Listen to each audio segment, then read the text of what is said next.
Hey YouTube, and welcome to my live. My name's Leah Lauder. I'm your favorite mega church cult survivor, and I'm live on TikTok and I'm live on Instagram. And today I'm going to be talking about church cult stuff because that's what I do, man. And a survivor has started speaking out. I don't know if you've seen the content that I've been putting up across all the social media platforms. Our King E, and he's been talking about getting recruited at 14 years old. He's spoken about a lot of different things in his content, and what I want to do. Oh, I'm gonna have to put the charger in.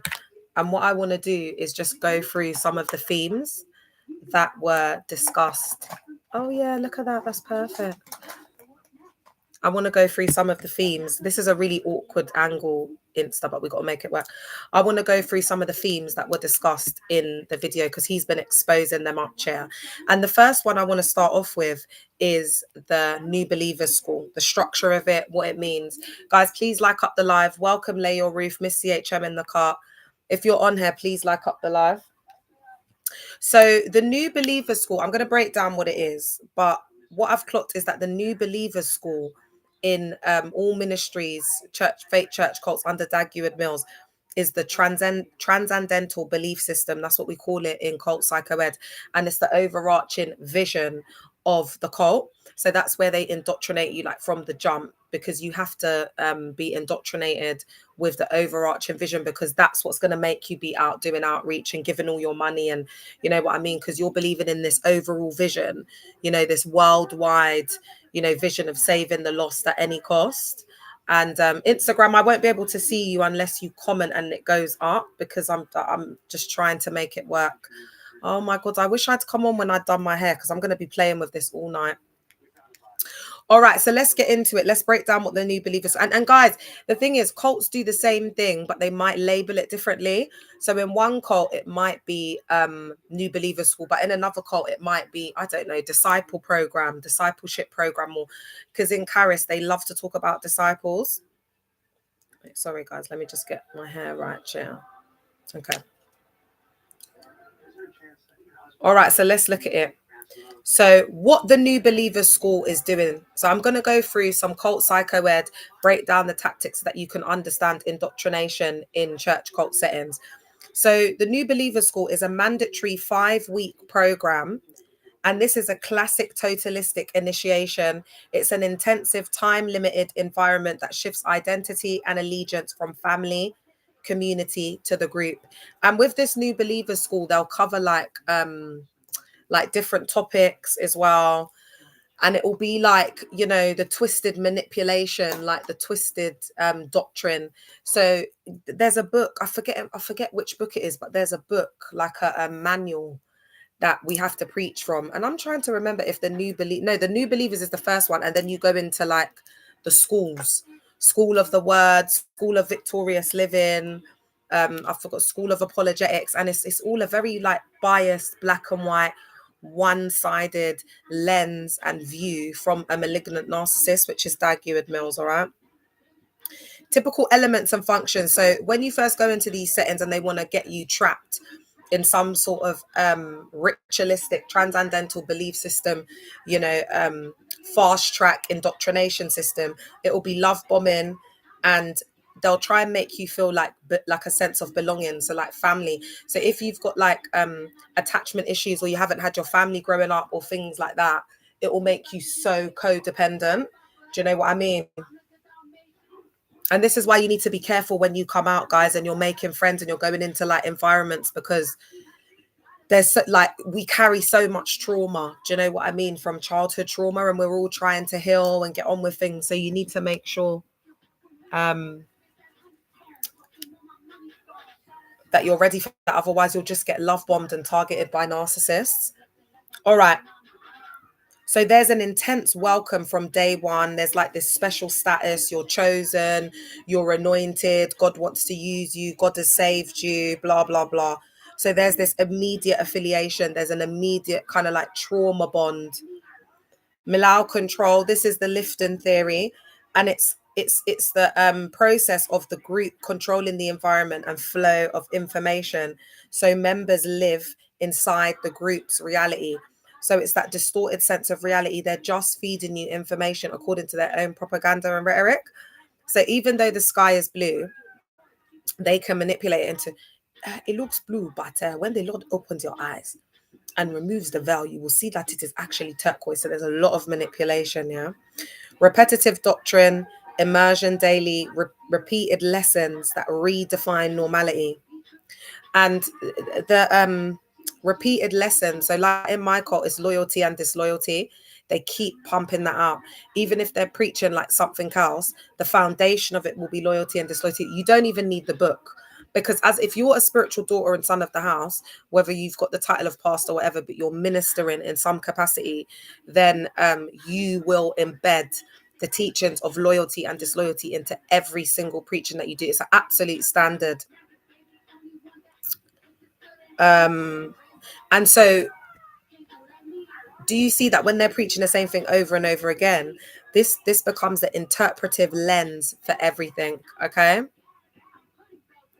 Behavioral rituals, communal prayers, chants, confessions, tasks that create synchrony and habit. So remember I said to you, like, there's no individual like prayer or worship. Hey, Queen Lula Rouge, there's nothing like that. Everything has to be corporate. It's got to be together. And that's the thing. Like I've been like forming a friendship here, and I've been finding it really hard for it to just be like me and that one person, because I was there for 18 years. I've never even had a real friendship, guys, for about over 20 years. I haven't had a real friend for 20 years. I had to go to all of these. I don't think anyone understands. Like, I had no blood clot life.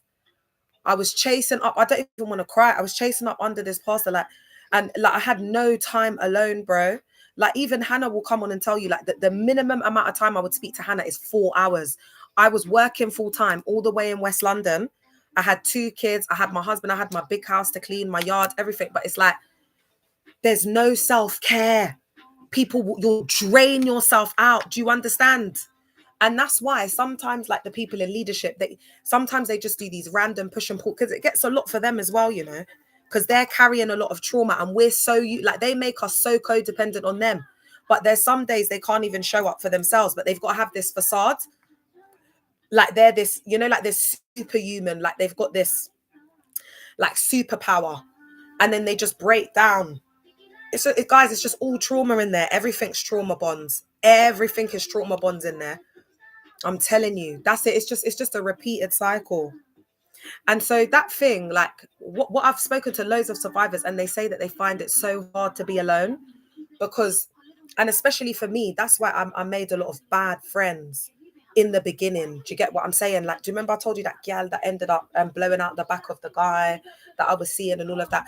You know, like, just because you won't see snakes, you won't see people that are like mirroring you, you won't be able to identify narcissists. And it's not like, people sugarcoat everything in religion, but it's like, babe, in religion you find people there. You don't know if that person's a PDF. You don't know if that person's got jail. Like, remember, didn't Christ come for the sinners? So it's the hospital, no? That's what you lot are saying. It's the concrete jungle chair. So you need to be healed enough to walk into this setting, because it's not just like you're going and clapping hands. It's a commitment. You're allowing these people to lay hands on you, to speak into your life, to get into your psyche. You shouldn't be letting, and like, it's like my nan said, you shouldn't be letting anyone put their hand in your head. You shouldn't be letting anyone speak over your life and get into your energy, bro. All right. Public confession and peer reporting. So just back to that alone thing, yeah, guys. A personal relationship is not religion. It's not congregational worship. It's not those are behavioral rituals.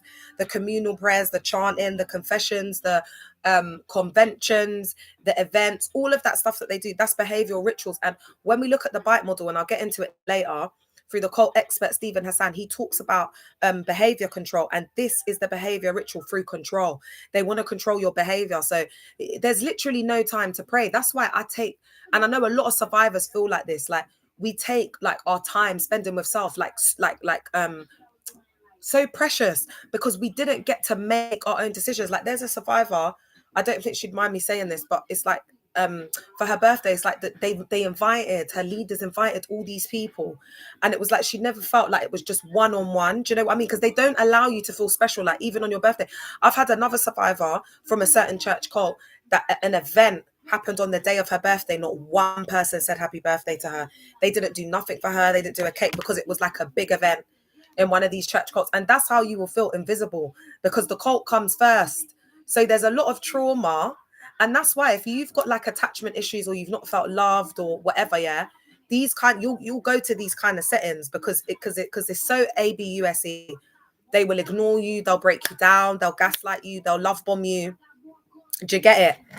So if you've had that type of exposure to that, then in this environment, you will feel like it's home. Curvy vibes in the car. Straight up EVIL chair. Thanks for liking the live, Lula Rouge. If you're on, help Lula Rouge to like the live, guys, because I won't be able to stay if you don't like the live, yeah? Public confession and peer reporting forces vulnerability and creates a record that can be used for leverage. Public confession and peer reporting. So in my cult, Bishop Richard I actually had spies, and they would actually blacklist you. Black Girl Mind in the cart, Queen Ange in the cart. They would actually blacklist you. Yeah, and people will, because it's like crabs in a bucket, people will be stepping all over each other, stepping on people's necks, making up ish. Like, and if something happens, they'll go and like tell the pastor. They won't give people a chance. I'll never forget this girl who got pregnant, yeah, before she got married.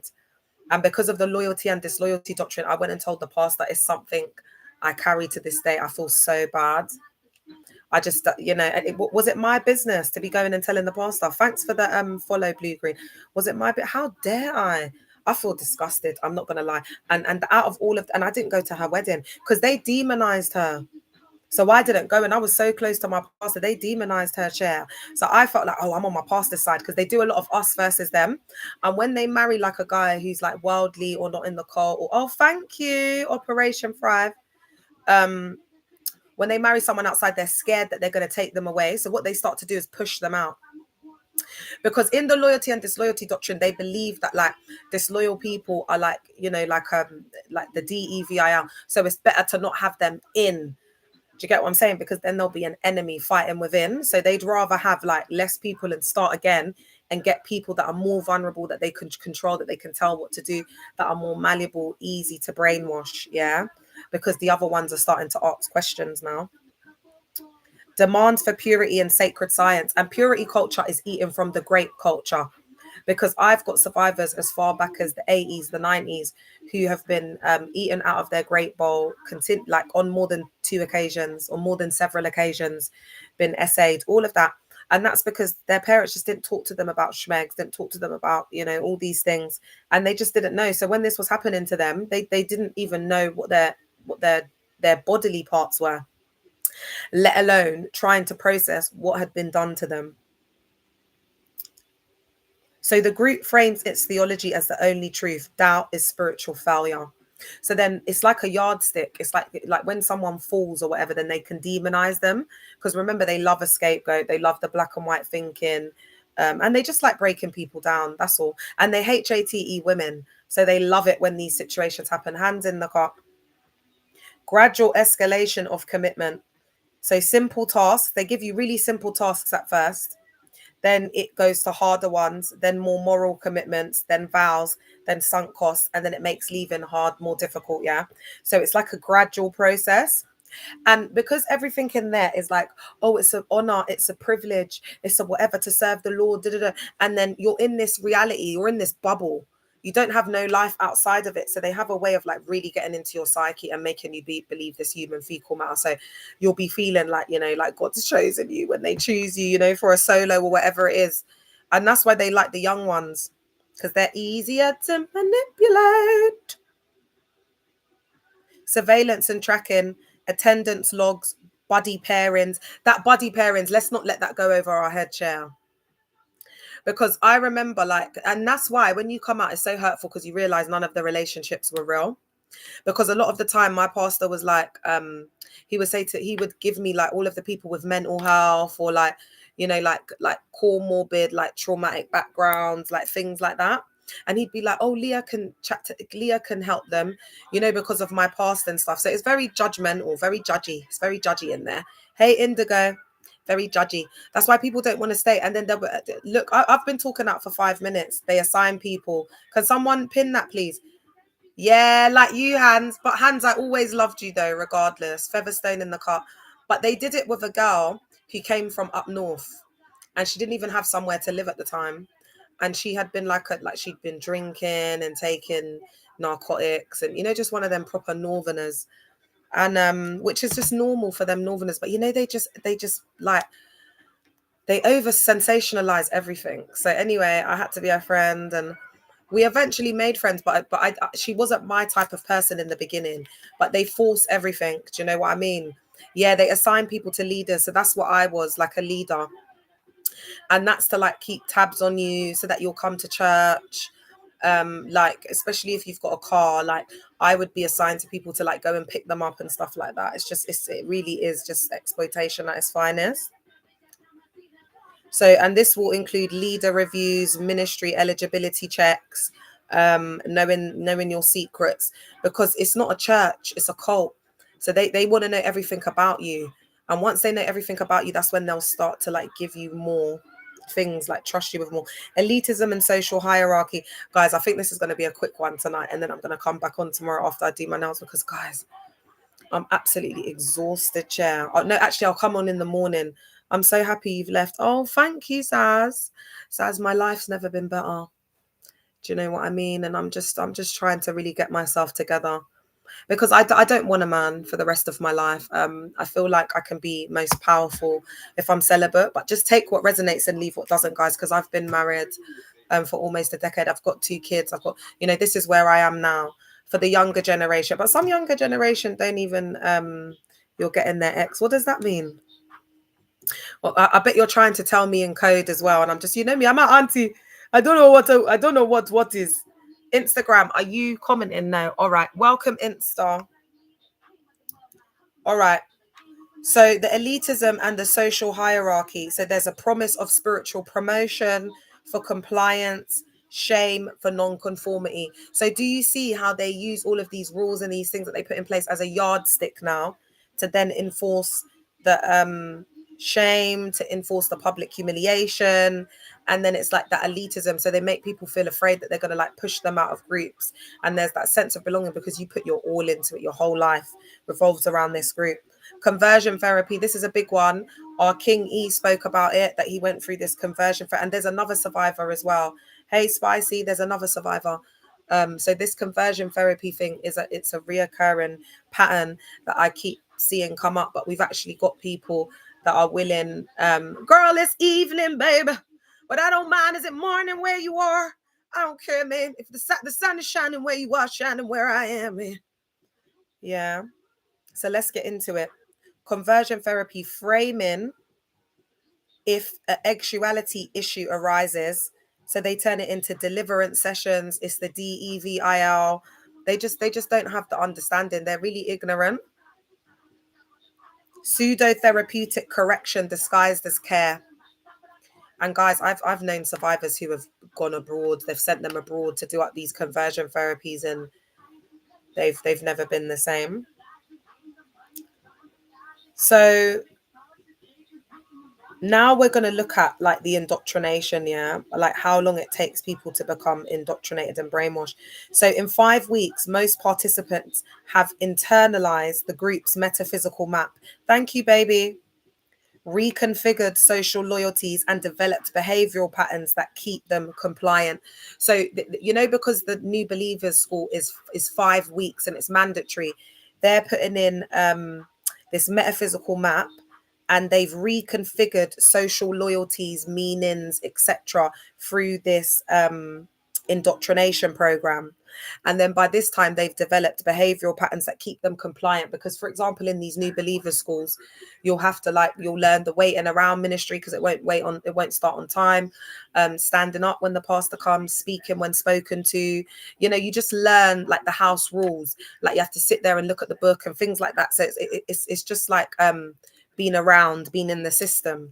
That's how you get in the system. So I would say, like, even if you're doing up these places of worship, or you're considering looking for somewhere new, like this, that, and the third, my advice to you would be just don't join anything, don't get involved in anything, because every system that they got in there, they're so sly.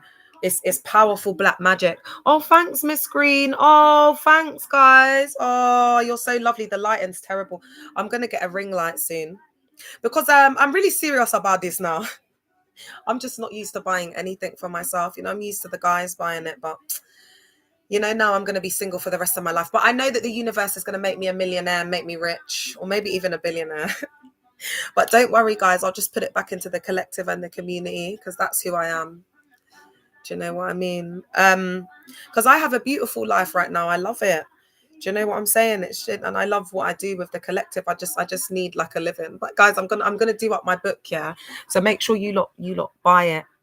Unknown Territories. Share, girl. So let's look at the core cult psychology. Thank you, my love. The core cult psychology models that explain how they do it. So we're going to summarize it and show how it maps onto the New Believers School. I'm feeling hot, man. So Lifton's Thought Reform Program, this is Robert Lifton's ideological concept. And some of the key concepts are malal control, mystical manipulation, demand for purity, confession, sacred science, loaded language, doctrine over person. That's why they don't safeguard, they don't care. It's just about, preaching the lost at any cost. It doesn't matter if you've got cancer and they've told you you've got 6 months to live. They still want you to be out here. Like, they just don't care because they're so indoctrinated. There's no common sense. And that lack of common sense, which I believe is it's negligence and it's a lack of duty of care, which has even ended up in survivors unaliving. Mapping the school controls space, time, and language. When you're in there, remember I said it's like time doesn't exist. You're just in there for hours and hours. You're like in there until you're there until you get it done. You're there until the pastor leaves. Like there's so many rules and things that you got to do up. So I just want to say again, I want to repeat this. The main thing we need to take away from this is doctrine over person, dispensing of existence. So this promotes mystical narratives about being chosen. Hey, curvy vibes. Uses confession sessions and loaded jargon and defines who is allowed to exist socially inside the group, because then we've got the positive and negative reinforcement. It's like more positive reinforcement for the ones that are coming to the New Believers Hall. They're getting to get more time with the pastor. They're going out, they're doing this, they're doing that. Yeah, they might even be getting like certain promotions or hanging around certain groups or getting invited to certain things. So they'll start, especially if there's two friends and one is a bit more interested in the ministry and another one's not. God forbid if they've got a talent like singing, they just break them up. Because they see that friend as a threat that has the potential to take them out. Because remember, information control is a huge part of them keeping people in the self-sealing system. And someone from the outside is going to be able to feed them with, new information. Or information that might make them, question their sense of self or reality.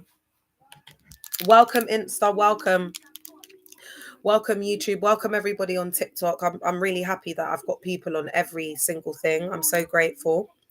All right, let's look at the bite model. So Stephen Hassan, cult expert, says that there's a bite model and it's for behavior, information, thought, and emotional control. This looks at mapping. So they map out your life. There's like a roadmap. So in my cult, it's like you go to university, then you get a beloved, then you get married, then you start a church or you go on missions. There's no individuality. You don't see someone, starting their own business or doing a ministry, driving a bus all around the world, and feeding the poor. There's just no one's got any, there's nothing like that.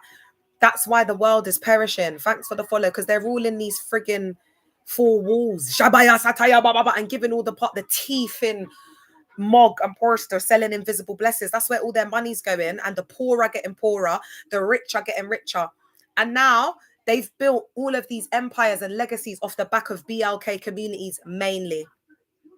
mainly because ain't nobody gonna give their life savings like a DUMB, uneducated, internalized misogyny, white supremacy, loving the colonizer, transatlantic trade, saying that, you know, they don't care that we were laved out for all those years, like our ancestors unalived, you know what I'm saying, underneath the ship and whatnot, and the treatment. And you know, the reason I am like this, and guys, I love all races, my family is the united color of Benetton, I'm just, you know, I don't see race, but we have to talk about it because a lot of young BLK men are getting radicalized. So I know that my, you know, a lot of my beautiful whiteys, you lot are very woke, and I would like to think that you would support this rhetoric and narrative. Yeah. So that's the issue. Like women like myself, like my ancestors were sold. There was a schmegs trade. Do you understand? That happened along with the lave trade. So, you know, as a result of the lave owners, you know, eating out of the great bowl for the women that would be kept in the house, and then we've got the colorism as a result of that. There's a lot of, you know, internalized trauma, and it's in our epigenetics, and it's just been passed down throughout generations. Yeah. So we do need to talk about it because it's just so rife in the church cult, man. Do you know what I mean? Like they worship the whitey face. I've done so much content about it. They're just, you know what they are? They're just ignorant uncles. And I'm sorry, but that rhetoric is unalive. Like no one finds it funny anymore. Do you know what I mean? We might laugh for a sec and then they're cancelled. Do you know what I mean? It's like that ignorant mindset, it has no place in this new world that we're in. It has no place in 2025 going into 2026. Do you know what I'm saying? We just don't want to move backwards like the US. We want to move forward. And if you are on here and you're from the US, my heart goes out to you. It really does, because I can't imagine if we had Farage. No, but I'm not gonna lie though, guys. If the man them were like, you know, if we started circulating stuff on Snap, like let's just take care of this. I you know, chair, because I'm not gonna lie, we're built different over there. The BLK people, we're built different over here. We got a lot of yardies, there's a lot of Caribbeans in the UK. You know, we really don't ramp. All right. So then we've got the information restricted media, demonized outside sources. We've got the behavior, controlled schedules, sleep deprivation, work, rituals. They just fill your time with a lot of tasks and a lot of stuff to do, but it's never of any substance. So you just waste your time, wasting your time. I'm going to read a scripture in a minute just so my life stays, because you know they're always going on like they're victimized, but I could read a scripture saying that people are going to unalive, they're going to BURN and HGO, whatever, and my life will be fine because I'm reading from the Bible. So I am going to read a scripture in a minute, now that I see that you've all arrived. Do you like my hair? Thank you, Amber. Do you like my hair? Oh, guys are so gel, aren't you? So gel. And the reason, because I know a lot of you youth, your mum is like the same age as me, but looks like a washed up mop, because unfortunately, you know, daddy just treated her like the doormat. And it shows in the aunties that they've been treated like doormats. Do you know what I mean? For all that time, it does show.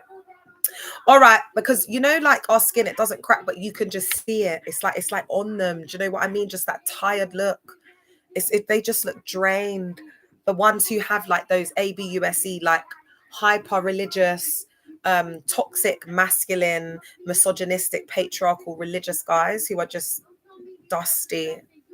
You know, that it drains them out. That's why a lot of them are really unwell as well. You know, like some of them can't walk properly. They have like ailment things wrong with them. They're not as strong, like their back. They're this because they've been carrying the whole family on their back, the 6 children and the husband. Thank you, Denny. They've been carrying the husband, the finances of all the 7 kids that they had. The husband goes off and spends the money with the mistress, and the other families gives her no financial aid. And then the cycle continues. The son will grow up being exactly the same.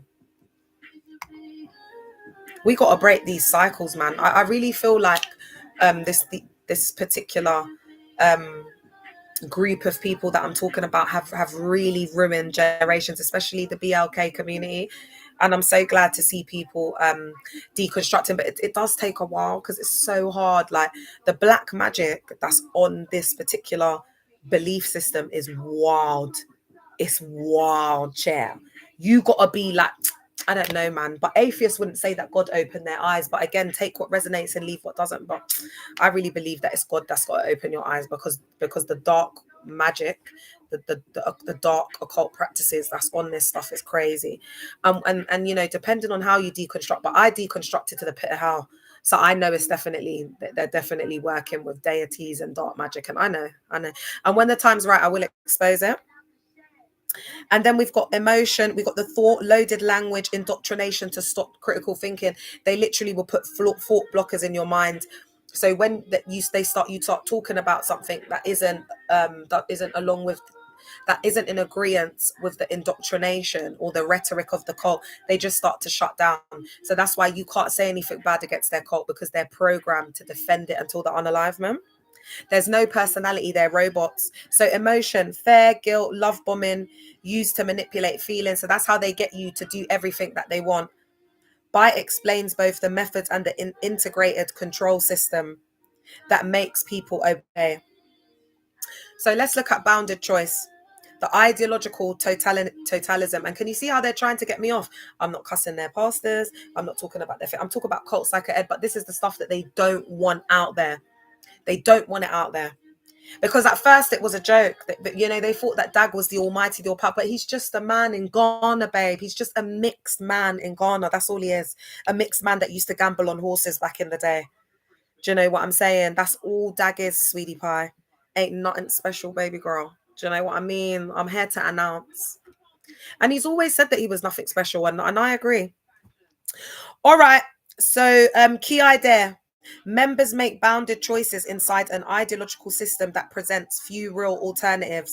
Charismatic authority and systems of dependency limit exit possibilities, because your whole life, everything is consumed and wrapped. It's like a web. It's like being caught in a very sticky web. You cannot get out. Mapping, the school narrows perceived options. So they start to indoctrinate you with this psychosocial view and perspective of life and the world now, which is through the lens of a malignant narcissist, very dark, warped mind about control, territory, takeover, but camouflaged and packaged and masked in hyper religiosity.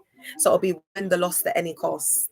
It'll be, you know, your purpose, the reason why you were born here is to go out and win the lost, and you'll do greater works than Christ. You see how it's just manipulate. It's absolute human fecal matter. Absolute human fecal matter. Why do they tell so much lies? Why don't they just be honest and truthful? Like, I just don't get it. And do you know what, guys? When I came out of these spaces, that's when I realized that people in the world actually tell the truth more. They're actually nicer. Because they've got their heads screwed on, and people are lit. They have their own personalities. Do you get what I'm saying? Like in these church cults, people will smart in your face, but in your back chair. So mapping this. Okay, we've done that one. So it creates a dependency on leader-defined meaning and makes leaving seem unthinkable. So no one has the ability to like make decisions themselves. You know, they're totally dependent on this group. Social identity and conformity. So now we're going to go into a bit of social psychology. So humans naturally adopt group identities. So conformity, pressure, social conformity, normative influence, and fear of ostracism make people align behavior and belief with a group. Just quickly, what was it called? Oh, sugar, I can't remember, but there's a test that they do, and they got 4 of them were actors. One was a random that was brought off the street, and then they showed them different lines, and all 4 of the lines were the same, except for one that was visibly a lot shorter. Now in the group, the actors had to put up their hands when they said, are the lines all the same?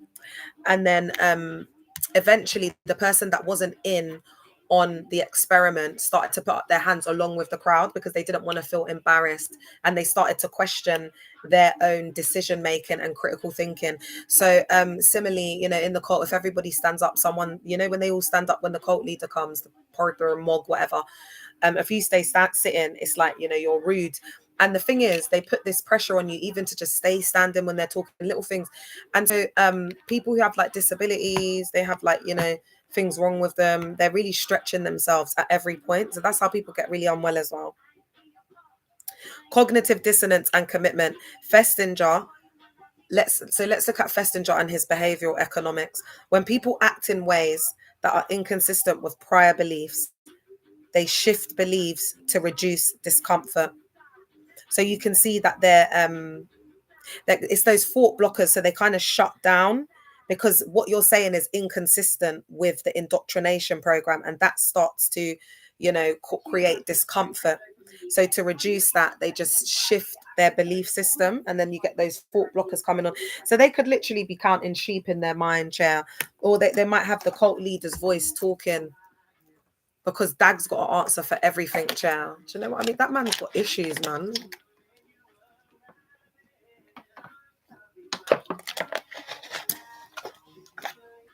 Ain't it just crazy how someone with all these issues can just have like all the, but they don't really have power because they fake a lot of the numbers.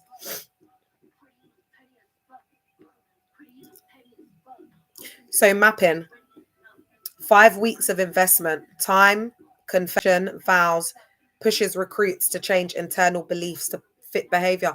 Guys, if you're not going to like the life, I'm going to have to come off. I'll keep it real. And I'll stay on YouTube and Instagram because I'm absolutely exhausted. I just finished doing my hair today.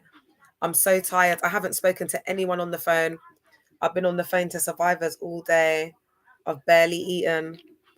Like, guys, please like up the live because I didn't need to come on today. I can't lie. I would have just gone to bed. If you lot are on the FYP and your survivors, do you know what? I really hate HATE when you do this. Like, I find it really selfish to just be sitting on the FYP on your ass whilst this could get luck off. Like, you're already not making yourself known. You're already silent. The least you could do is get your bumper ass clot inside the live and like it up. Come on, man. You were doing the most for the pastor when you were in there. You were doing the most, do you know what I mean? Why are you acting brand new? Why can't you like up the live? Who's going to see you liking up the live, babe? No excuse. That's why I don't, everybody that comes out of the call, I don't. Because if you can't like the live and that's free, do you know what I mean? And whatever. And I'm outside. I've been doing this for almost 2 years. I never gave up. If I stop doing this, what you gonna do? What you gonna do, ninja? What you gonna do? So like up the live, man. I'm ill. I'm sweating. I've got a fever as I'm sitting here, bro. I'm sorry, guys, but I really don't like that because then when it gets luck off, I start feeling depressed because it's like all the work I put in. Thank you, guys. I appreciate y'all. Thank you. All right.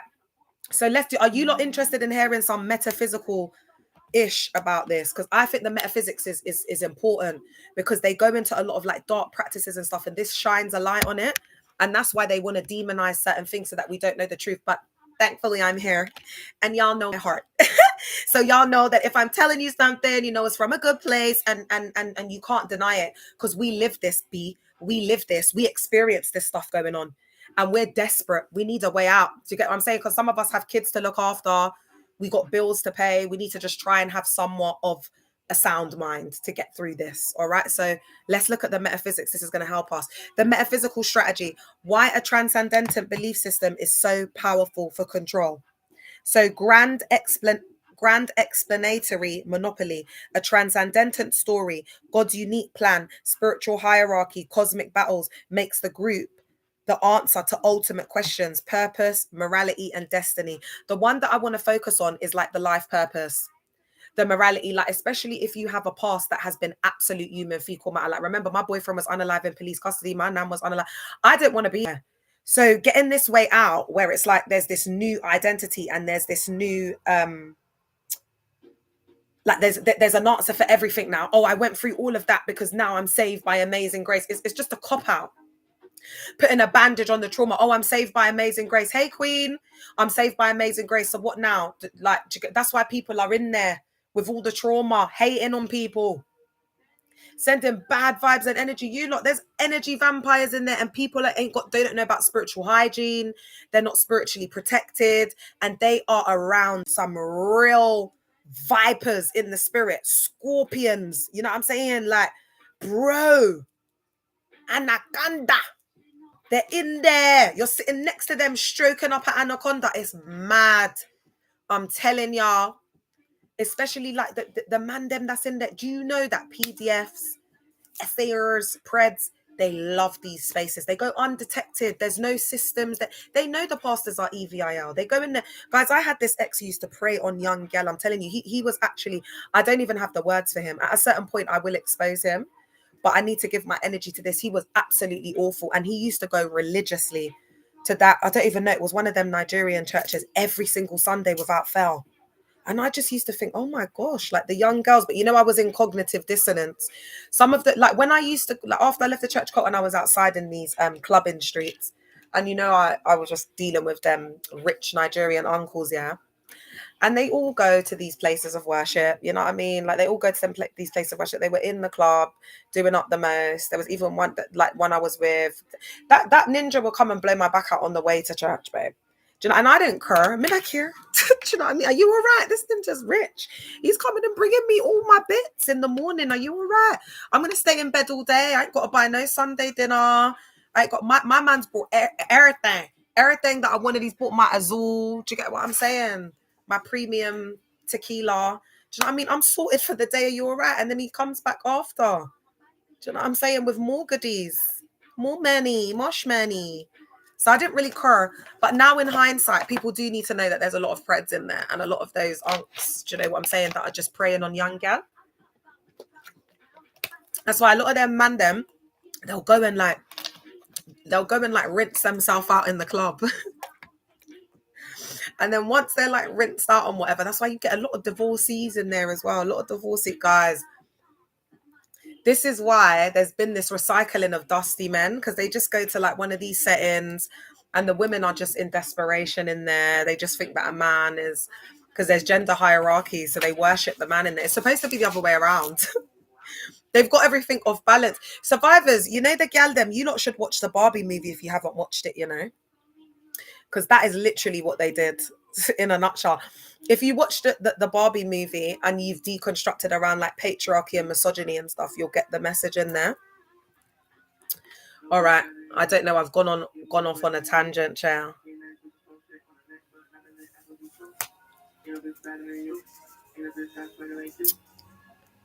All right. So sacralization of authority. Leader and doctrine are presented as sacred and beyond critique. Dissent becomes sacrilege. So again, you'll be like pushed out, you'll be demonized, you'll be called Orangu, you'll be called whatever, Absalom, whatever. So it becomes a sacred science. It becomes the doctrine of the cult leader. It goes through a process of sacralization. So that's why in the cult of Heward Mills, all his doctrine, he's written this Macarius, it's that sacralization, that immortalization. Like my cult leader, you can see that he thrives for that. Because I think it's more on the cusp of psychopathy or Machiavellianism. But what I'm going to say for now, because I'm not, soon I will be a doctor and be qualified to, whatever. But for now, I'm just going to say malignant narcissist, because we know he's a cult leader and that is supported and evidenced by cult psychoed. And on the basis of all of the experiences that we have gone through as a shadow collective, we can all say, based off that and based off his own words that have come out of the own horse's mouth, with all of his books, with the Great Apology, the Phobia, just all of it, that's enough. Do you get what I'm saying? That's enough for us to say, oh, okay, this is given malignant narcissist. Yeah, because how a therapist would psychoanalyze someone would be through their words, my love. So fortunately for us, we have the books that are written by Dag, and he likes to bang on about how he wrote those books. So if he comes out and he says that he ain't been writing them books, then yeah, what we gonna do? Do you see how God gets them stuck in a hard place? Oh God, Dag's books, they're the best for fanning and rolling up my roll-ups with my backy. That's what it's good for. I love them. They're so flat. Do you know what I mean? And then I can just flick it in the bin. Thanks, Dag. At least I can make use of it in the right way. I love you, Dag. I love you, Dag Heward Mills, my daddy. Don't you think me and E could pass as Dag's real life kids? I think E looks more like his son than Joshua. All right, let's get into it, man. So, and again, guys, remember, everyone's like question is, what's my purpose? What's happening after life? Like once they give you this sacralization of authority, it's like you look to this man, they become your God. Yeah, and they've got all the answers and the questions, so you don't have to answer anything. This great almighty prophet has given you all the answers to your life. But guys, do you know how it's false? Because Like, why would you need God then? Why is there a middleman? It just makes no sense. It's when you're vulnerable, man. When you're that's the guys. It's when you're vulnerable and going through crisis. Because as soon as you get a drop of reality, that's when you realize. And it's so clear. All the people in there are messed up. I'm sorry. I don't care if you're a doctor. The doctors are actually the most narcissistic. They go for them roles. They're the ones with the most issues. Because that guy that I'm telling you about, Annabelle, that guy that I'm telling you about, he was a doctor. Nah, they got some issues, man. Look at that doctor. Was it Dr. Shipley? Dr. Shipman. Remember that doctor that was deleting the old people, the innocent? And I love the elderly. Come on, man. What's the elderly person gonna do to you, ninja? Why did you do that, man? They can't even fight for themselves. What? I think that's the most EVIL that you can do, to elderly helpless. I love the elderly, man. They're so frail. I just want to hug them, I love the elderly. I don't care what they are, they're just so cute. Like, I went to go and get a coffee the other day, and this old guy, he came to see, he was in his little Zimmer frame thing, and he came to sit next to me, right up underneath my batty crease, I don't know why these old people, it's like I've got this vibe that I'm just going to chat. I'm just going to sit there and chat to you all day. But anyway, so then I was like, because I knew he wanted to come and talk to me. I was like, oh, babe. I said, I would have stayed and had a chat with you, but I had to go and get the hair in it because I was starting my hair. And I did a little, I'm not going to say what. And then I was like, oh, I'll come back. He's like, yeah, I'm here every day at 8 a.m. And that's what I'm saying. Like, they can all go to church every day, yeah, but just that little act of what, and I'm not going to say what I did for that guy, but just that little act at that moment with that elderly man, just giving them a bit of time, like just making him feel seen. He might not have any family members. That little like conversation that I had with him, that might be like something that really helps get him through the day. It's not about, all of this works and whatever, because God judges the heart. He sees what you do in secret and rewards you openly. But they really don't know their scriptures. Do you know what, though? I'll tell you one thing. I believe the reason that God planted me as a seed. Oh, my God, if you're watching me from my cult, how do you feel? Y'all know the truth. You lot have always hated on me. You've always known there was something special about me in the cult. Come on.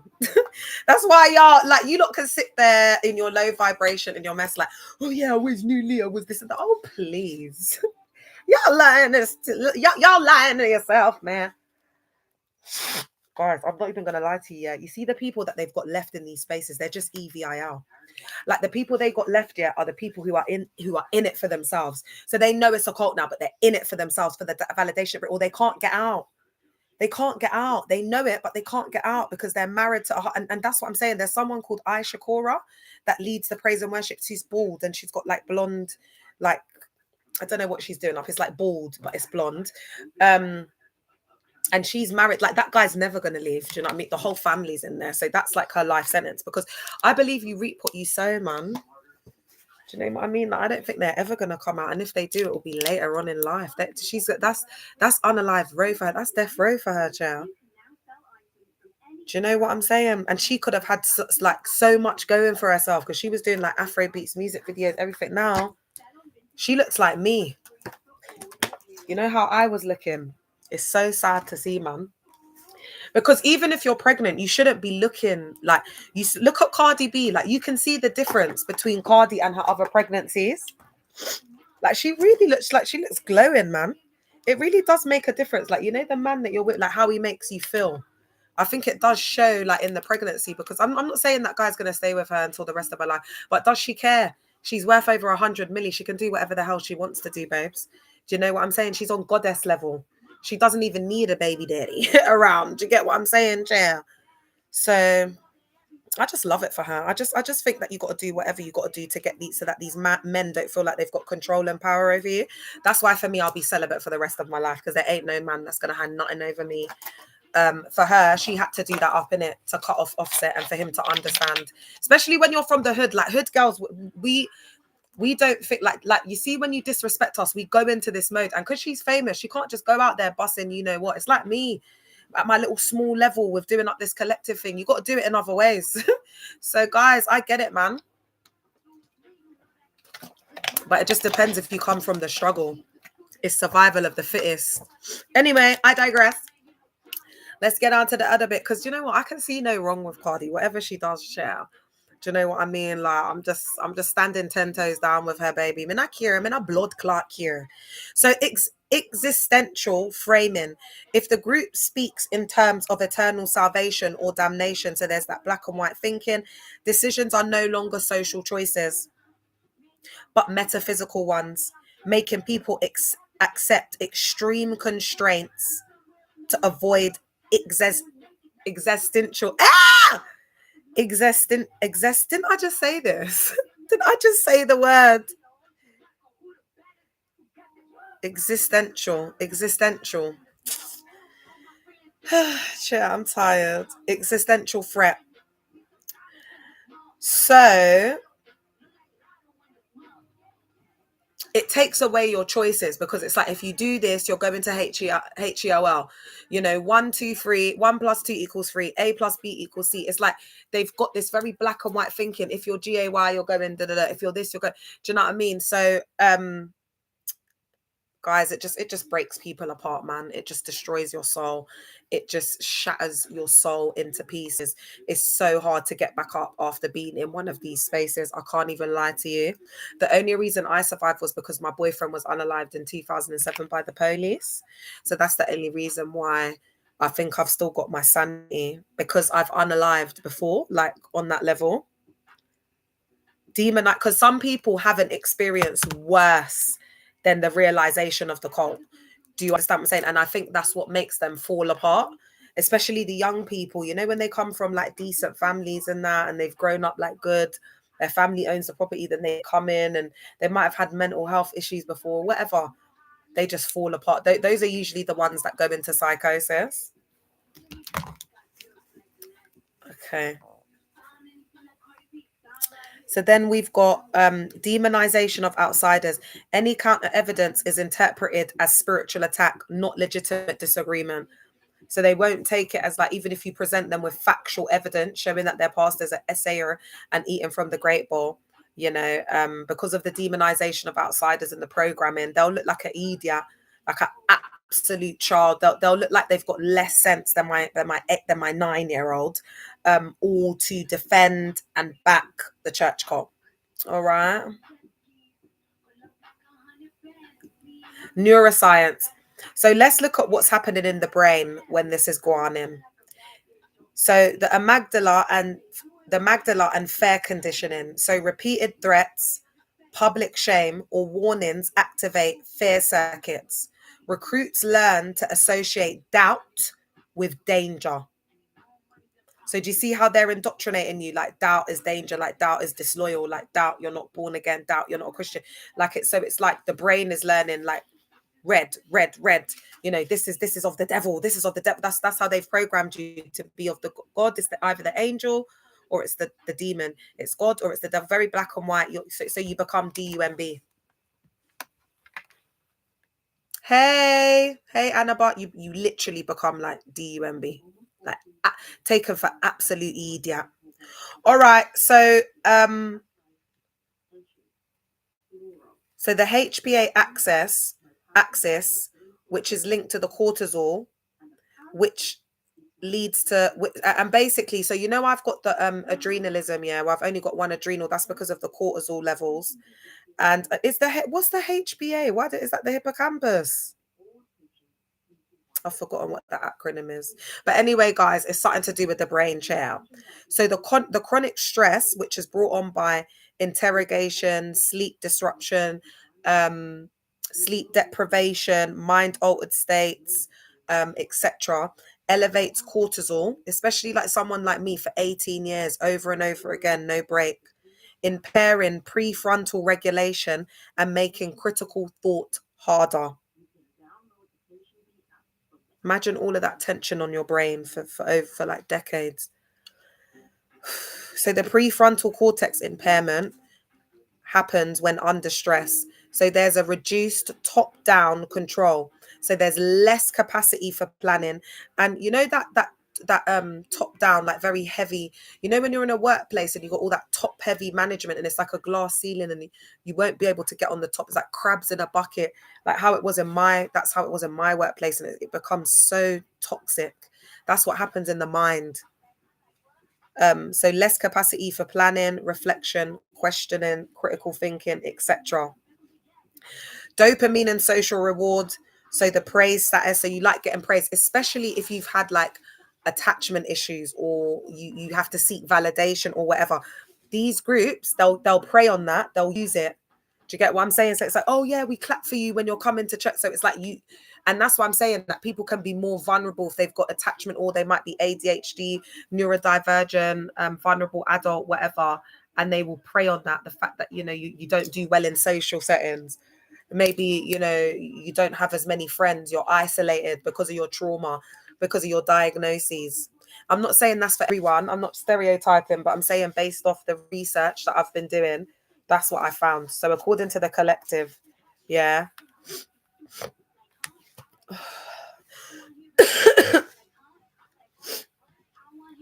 And then we've got the positive reinforcement for conformity, which leads to oxytocin and bonding. So the synchronous practice, that the synchronous, oh god, chair, the synchronous, I think it's the synchronous practices. Yeah, the synchronous practices, singing, prayer, close rituals, increase oxytocin and attachment to the group leader. So when you're with someone for long periods, like long times, like all the time, you start to form a codependent relationship on the person. And that's where they put us in triangulation. They put us in competition, because it's like, especially with the childhood trauma and stuff, you can get jealous. Like jealous of, that's what they do. Like jealous, for example, like say like they might give you a position. Like I'll give you an example of a girl that mans the door for the pastor. Now they might bring someone else in who's doing a slightly different role, but she might like look after the door when the girl's got to go one place, for example. I don't know.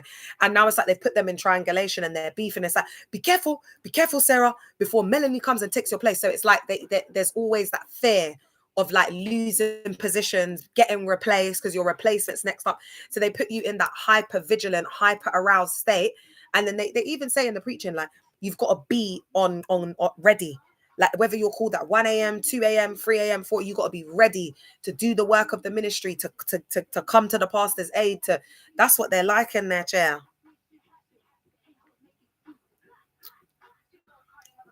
So then do you see how they become addicted? The pastor becomes like a drug, and it's that oxytocin rush that they're looking for, yeah? Their little fix. We become like addicts. Neuroplasticity. So repetition changes neural circuits. New patterns of thought and emotional reactivity become stronger. So the brain, I think it's the patterns or the signals. Guys, I'm not a neuroscientist, but I'm just trying to go off what I remember. It's like, like new experiences and stuff, it makes the brain form new patterns. Like, when you're learning or when you do a course, that's why it's important to keep reading and educate and water the mind and the soul, yeah? So when they're doing up all of this with the doctrine and the behavior, controlling your behavior, the information, the thought, the emotional control, you just turn into a robot, like just jelly, mush, because it's too much for the brain. Haley, a random question. How did being in the church affect your interactions in everyday life at work with people who were not part of the religion? Woo! That's a good question, Queen. The first thing that comes into my mind is, because they indoctrinated me to be like a lave. Are you still here? To be like a lave and an servant as a wife and whatever. And they teach all the women to like internalize misogyny and also to be a servant in your mind. So when you go into work, you're going to be the one offering to do the extra work, offering to make the tea. You'll be the doormat. You'll be exploited, because like everyone will eat in the kitchen or do an event and then they'll leave it all knowing that you're going to run after them and be cleaning up because you're used to being a lave in the setting. So then they teach you, oh, your master can be your manager at work. It's like they just want you to rinse yourself out. Do you understand what I'm saying? Hey, they just want you to rinse yourself out in that environment. I didn't see you there because I'm on TikTok and Instagram, my love, 3 different social medias live at the same time. And then also they own your life. So you don't just see it as university work. Oh, I might be able to make a good friend. You see yourself as like this ambassador, like this ambassador for Christ that needs to, you need to be perfect all the time. You're a leader, you're a representation, you're a reputation. So you can never just be free. You can never just be yourself. You're like poster, whatever, wherever you go. So you're not looking at people as work to be your friend, create organic, real friendships and relationships. You're looking at them as sheep, potential souls. And it's like, and also you don't want to mix with them, because remember, the world is evil and bad. So it's like you look at people like almost like they're contaminated, like they're defiled. Do you understand what I'm saying? So you wouldn't really mix with them. And then if it's like of the other faith, the one that everybody demonizes, oh gosh, you'll just see them as the actual DEVIR, because that's how they're indoctrinated to see them in there. They lie. They say, oh, that's not what we do. They know that they think they're the Antichrist. That's what they think. That's how deep it is. Ask any of them, why are you trying to act like you're like that's not what it is. Like I was in the mega church for 18 years. That's why I've got so much love for them. Do you understand what I'm saying? Because I think they're one of the most demonized. Do you get what I'm saying? Like these people, these believers, this is the first time that they've experienced resistance. The other ones have been from Qatar and whatever. They've been experiencing it for years. Yeah. Now they're getting a little dollop of it. Their man, they are just sitting back eating their popcorn, watching, because they've been doing this for years. And that's what the problem is. That's why can you see how they're crumbling? Because a lot of them, they just got mental health, man. Do you understand what I'm saying? So now they're losing control, and then you're going to see the attendance is going down, because people who are coming in there for their own agenda and their own motives, it's not getting rated. So there's less people going. It's like the whole thing, like it's falling apart at the seams, because it's the collapse, it's the narcissistic collapse, and there's narcissistic and patriarchal institutions, and these places and spaces of worship come under that. So that's why they're getting exposed and they're collapsing before our eyes. All right. So the changes in the neural circuit, new patterns of thought and emotional reactivity become stronger, which explains how 5 weeks of intense repetition can create long-term habits. It takes 28 days to get to produce a habit. That's what Dag Heward Mills used to drum into our head. That's why they do like 28 days of prayer, 28 days of fasting. Like there's a particular time. They know what they're doing. It's the psychology behind it. Whenever they start getting exposed and they start doing all these camps all over the place, that all of a sudden David Antry's going to Liverpool, he's going to Birmingham, he's going to Manchester to go and do up these events, these conferences, because they need to strengthen the church now. They're doing up damage control. They need to try and retain the members. So they believe there's this thing in the book in Acts, where Paul talks about going and handing out the parchments to the different churches and strengthening the churches. So in my cult, whenever they felt like there was an attack or whatever, they would send like their best, their anointed prophets, their giants of the faith, like Bishop Richard. But Bishop Richard's getting exposed now. So I don't think he's going to be able to do anything but make it worse. He ain't gonna make a damn thing better. That's why he's been shipped off to Newcastle. Are you all right? Once they discard you, they discard you. They don't care who you are, because it's all about Dag. The only one that can't get discarded is Dag. Thank you, babe. The only one who can't get discarded is Dag, and that's on period, point blank. But anyone else can share. Like Richard Wood just has his little retirement. That's his little retirement. His house in Newcastle, his new cult he started up. He can just live quietly now and retire, because they've got to start moving out. Dag, Richard, because they've been so exposed, they're going to start putting other people in it. But I'm watching their every move, and there's always going to be people leaving, and I'm always going to be here waiting for the tea, waiting for the update. I've got moles in there. I know about the stuff that's going on, but I'm not saying it. That's why I do what I do. I put little subliminals out there, because I can't make it bait that people are feeding me information. It'll be too bait. Do you know how much members are going? In some places, it looks like it's flourishing, but it's not flourishing. It's a lot of recruitment, like people coming in and out. They're under pressure, like the shepherds, the people that they have that are really trusted, like the high ranking ones. They're rinsed out, because there's less people to help, maneuver the ship chair. Memory and trauma, confession and public shaming encode strong emotional memories.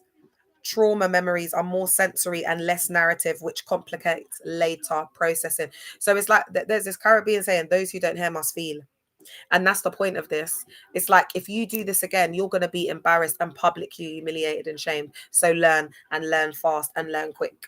And then as the time goes on, the closer you get to the poster, the more reliable you get, the more ABUSE you get, especially behind closed doors, man. And the first time it happens, you just need to take it. It's like, do you know what it's like? It's like when a man violates you, when he puts his hand on you for the first time and you're just shocked. You're just like, raw. It's like that, but it's psychological. We've been through a lot, guys. And if you're here and you're still with me, like deconstructing, doing this for yourself, like hats off to us. Hats off to us, because this is going to take a lot of unpacking. I can't lie. A lot of, especially if you were in first love, if you were in Heward Mills culture, you're going to have to do a lot of deconstruction and deprogramming, because we did a lot of reading. Dag likes to fill you with like a lot of false knowledge. So you've really got to like unlearn to relearn and like unpack it all. If you were in UCKG, I'm not going to lie, if I were you, I'd just be looking into dark practices, metaphysics, like really, because that's just straight up. There's no scriptures in there. It's just like you lot are walking under red cloth, standing on stars, burning pictures in bins, praying over salt, but buying flowers in there that you're putting under the bed of your kids, drying up in your house. Like, baby, that's just straight up witchcraft. So what I'm going to say is, go and look at the occult, go and look at, dark witchcraft, go and see that's what it is, so that you can open your eyes and then realize that, just like find who you are in your personal relationships, so that those things can't work on you anymore. Because if you've got a strong mind, then it can't work on you. Witchcraft can't work on you. But unfortunately, people just don't want to put the work in. And unfortunately, the people that do rub spiritual people up the wrong way, that have put in the work, are usually people who are just 304s, haven't put in the work. They're not spiritually covered. They're NAKED outside in these spiritual streets. So usually if you put something on them, 9 out of 10 times it will work. Because all I do is I just say, may they reap what they sow. The seeds that they have sown, the whatever they've put out into the universe, may they get it back. Because when you understand, especially like the planetary alignments and stuff, like for example, the season that you're in, I've been shouting some people's name out. May the karmic cycle and will, they think it's demonic and it won't happen to them, but it's been working for me so far with the cults. So yeah, I'm good, chair. Do you know what I mean? So I've just been, especially a certain gal who thought she could be getting her back blown up by my man. Oh God, the things I've been saying about her, chair. I feel sorry for her, chair. Anyway, let's get into the last points, guys. Then I'm going to go, and then I'm going to come back tomorrow, because I'm absolutely exhausted. I'm going to go to bed, guys. I'm so tired. I feel so dehydrated. I've been on the phone and doing content all day. And when I get off this live, I've got to go and do content. I've got to finish off the content that I started. It's been jam-packed, man. But I wanted to come on and do a live, guys. It's been crazy. I'll have to number 9s. A number 9 large. What are you talking about?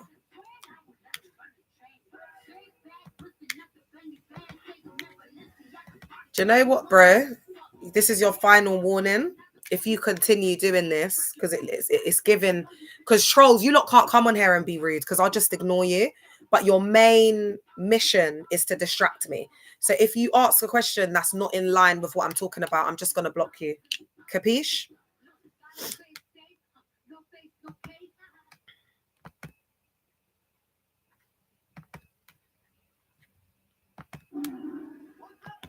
Let's put you in timeout like the little boy you are. Okay. So let's get into this last bit. How much more is here, Joe? Sorry, guys. I've got this whole bit on loyalty and disloyalty, guys. I've got so much to do. I'm going to be doing quite a few lives over these past couple of days, because there's so much. All right, we've done the neuroscience. Okay, yeah, the HBA. Okay, so what the cult does is not merely persuasion. It reconfigures the brain's fear, reward, and social bonding systems to make group reality feel natural. Yeah, Alicia, there's bare idiots on here tonight. Hey, El Pimpiano, bare idiots, man. I need to try and get through some of this. Oh. All right, so we've got how they track and maintain control. So we're going to look at operational mechanisms. So mandatory attendance. Remember I said with the fake trad Christian model, what's going on with my hair? with that fake Christian model, yeah, they have like all of these things that you have to do, and they're like measuring your faithfulness, your commitment, all through these tasks that they set. So mandatory attendance plus logs, physical presence is monitored. And in a cult, they'll talk about your physical presence a lot. Like Dag used to say, you not being here is a message. Like you not being in the meeting, you not being a part of what we're doing is a message. It's like saying, I don't want to be here.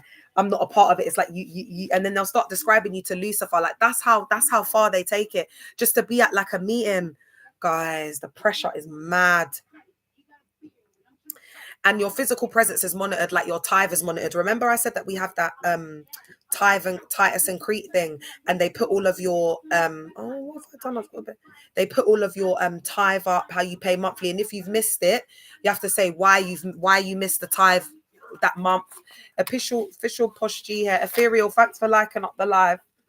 You'll have to explain why you didn't pay your tithe that month in front of hundreds of people in the room. And the pastors will be dashing tables, dashing microphones, allegedly.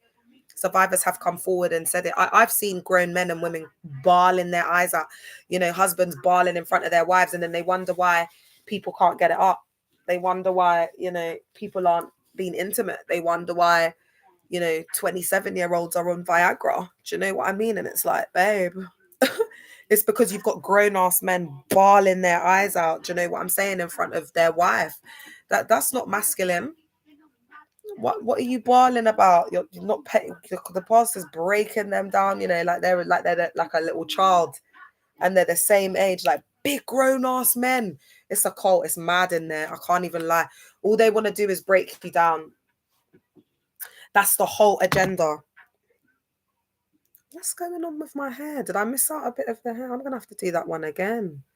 What's going on? Oh yeah, I missed out a little bit of hair, y'all. On the YouTube, it shows everything. There's no blood clot filter, man. It's going to annoy me, though. Let me put it up. All right. Sorry, guys. I'm disassociating because it's so deep. I mean, like, come on. Oh, that's all right, babe. If you've got any more questions, I didn't know if you're still there. Then I can answer them. Oh, thanks, babe. Thanks, Queen. I don't feel it. All right. So let's get into how they track and maintain control. All right, so that's what I was talking about. Confession records, files used later for leverage or restoration scripts. Then we've got progress gates. You must finish school to access ministry. So you must finish the schools. You must be obedient. You must be loyal. You must pay your tithe. You must get married to be able to go to be a missionary. Then there's training roles. This creates instrumental compliance. Hey. Then we've got black and white housing of roles. Only those who meet tests get prestige. Scarcity of status drives competition and conformity. So there's so many, there's more people than roles and positions. And they love that, like the narcissistic leaders, because they love to have the power. Remember I said that like, especially Richard he's very sadistic. Like they made this new rule that like the first love pastors, that their positions, their titles can get taken away, because it's like the pastors, the older pastors from the older denominations got lazy, and once they got the title, they wouldn't do the work. Oh, babe, it's because they're sick now. They've rinsed themselves out. Their brain is fried. Their body is. Do you know what I mean? But you're not seeing it like that when you're in there. You're just like, oh, the old people are so lazy. How can you compare yourself as a 20-year-old to a big grown-ass 40-year-old man that's got 3 kids, a family? Friggin', do you know what I mean? Do you get what I'm saying? It's so crazy, like, why they do that. It's absolutely mad. So people have those warped ideological perspectives that are it's just human fecal matter, because Dag is human fecal matter. He looks like human fecal matter. So we should know he's talking human fecal matter. Yeah.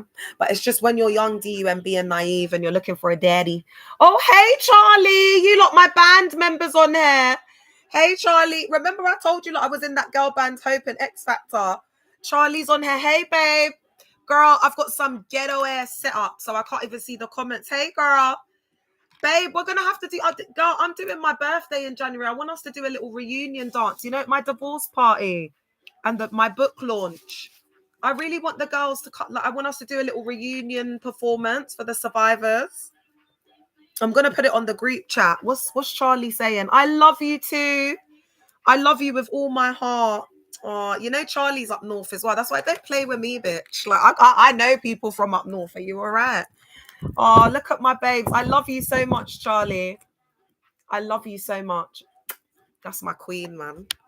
We had such a special bond, and they really did just, you know, steal my dreams. And and we were like sisters. It was a sisterhood. It wasn't even about, it's not even about the fame and the money and stuff. It's about that sisterhood that we had that breaks my heart. Because them girls were like sisters to me. Innit, Charlie? We had such a special bond, man. She said, I'll be there. Yes, girl. Even if you come and just do a little SEXY rendition, chair, are you all right? Charlie's got some jazz voice. Yes, girl. She said she's coming. Oh my God, this is going to turn into celeb vibes. I know it. We're going to have to get out the red carpet chair. Oh, don't. Lucia's on here. Once she's heard that, she'll be on Amazon ordering it, chair, as we speak. Girl, we need to get the measurements. We need to see what size we need first. We really did. Can't wait. I know. Oh, look, she's looking forward to it, chair. All right, I'll send you the details, girl. All right, because I'm going to have everything done by January. It's the end of the month. I keep going on like I've got loads of time, but the book will be done. I don't know if it'll be a physical copy. It might just be ebook at first, guys. And then, you know, once people purchase the ebooks, and when I get that money, then I can do like hard copies for you guys. Yeah, that's the plan. Because, you know, I'm not out in these streets trying to be like, act like I'm something I'm not, chair. I'm on the come up. Woo! We got to do it in stages, man. We got to do it in stages. All right, let's just finish off this bit, guys. Come on, because I'll be really happy if I can finish these bits off. I'm really behind on the lives. All right, okay, we've discussed buddy system, so we know what that's like. Surveillance disguised as care. So that's what can really break a person, especially if you're like an only child. Or imagine extra layer of trauma. Like if you were a sibling and your sibling unalived or something, and now these people are doing up this buddy system. Do you know what I'm saying? And you're seeing it as, oh, now I feel like I've got a sibling. Da, da, da. It's so EVIL. Confession records, files. Yeah, I've said that. Use later for leverage. Then we've got temple of testimony. Testimonies become the group's propaganda. It becomes, you know, promo to sell the cult. You know, people are talking about really traumatic experiences that they've been through, like girls getting eaten out of the Great Bowl. I say all different types of things. Do you know what I'm saying? Is there aftercare? Is there support? Is there some sort of like reflective process that happens after? Won't be doing that up because they can't do it. Their brains are unalived. It's critical thinking and reflection. Are you all right? That's why they don't come out with the marks unless they're doing like they'll study to pass it like a robot, but they won't really have the understanding, like the knowledge. And it's not about going to uni to pass it. It's about internalizing that knowledge. Like it can change your life if you study the right thing. All right, so selective sharing fosters reputation management. So again, they're saying I'm lying. They've been preaching in their cults, saying I'm this, that, and the third. But the thing is, as they're mentioning me, it's making people go and look me up online. And as they're looking me up online, that's how they're finding me. Hey, Gios, as they're looking, Gios, what's going on in Ghana, man? Can you give me an update? If you don't want to say in the chat, can you message me? Because I would like to have a catch up, Gios, this week on what's going on in Ghana. Because I feel like a lot of people are leaving. Because you know, I keep my eyes on First Love Center. Come on, because that's the headquarters, that's the hub. So when I've been looking on there, it's looking very scarce, the attendance. And you know, Joshua can't preach, can't sing. There's not. It's just all been grooming, like to see him as something that he's not, because he doesn't have, like, you know, in there, like David was the anointed one, the son that unalived himself. David Heward Mills, he was the anointed one. He was the chosen one. Oh my God. When I tell you, look, David, he was the purest soul. And what you'll find is, you see people with the cult, it's like a battle of dark and light. All the people in darkness, they're still in there, and bar a few people that are just so vulnerable, but they're in there because of their trauma. Like there's a girl who was used to have a baby with this guy, chair. He's proper dusty, like been jail before, whatever. Someone like her will be in there because they're insecure. It will take her longer. I think she will get out, but it will take her longer because of the trauma. It's sad. And what's going to happen is there's going to be like a distortion of power dynamics in there as well, because they've been oppressing the women for years, and now they're trying to give people like little bits like more freedoms. But that's where the structure is going to collapse. There's going to be a collapse because the only reason they've been as successful and had that rapid growth, and it's because of been the psychology, the tactics, you know, like the systems, the strategy behind it. But unfortunately, everybody can see it now, and there's no other way that they're going to be able to do it, because that's the only way. Do you get me? Yes. He was a parse. What did I ask? What was I saying, girl? I just said yes because I thought that, oh, I love this song. But what was I talking about, Jer? All right.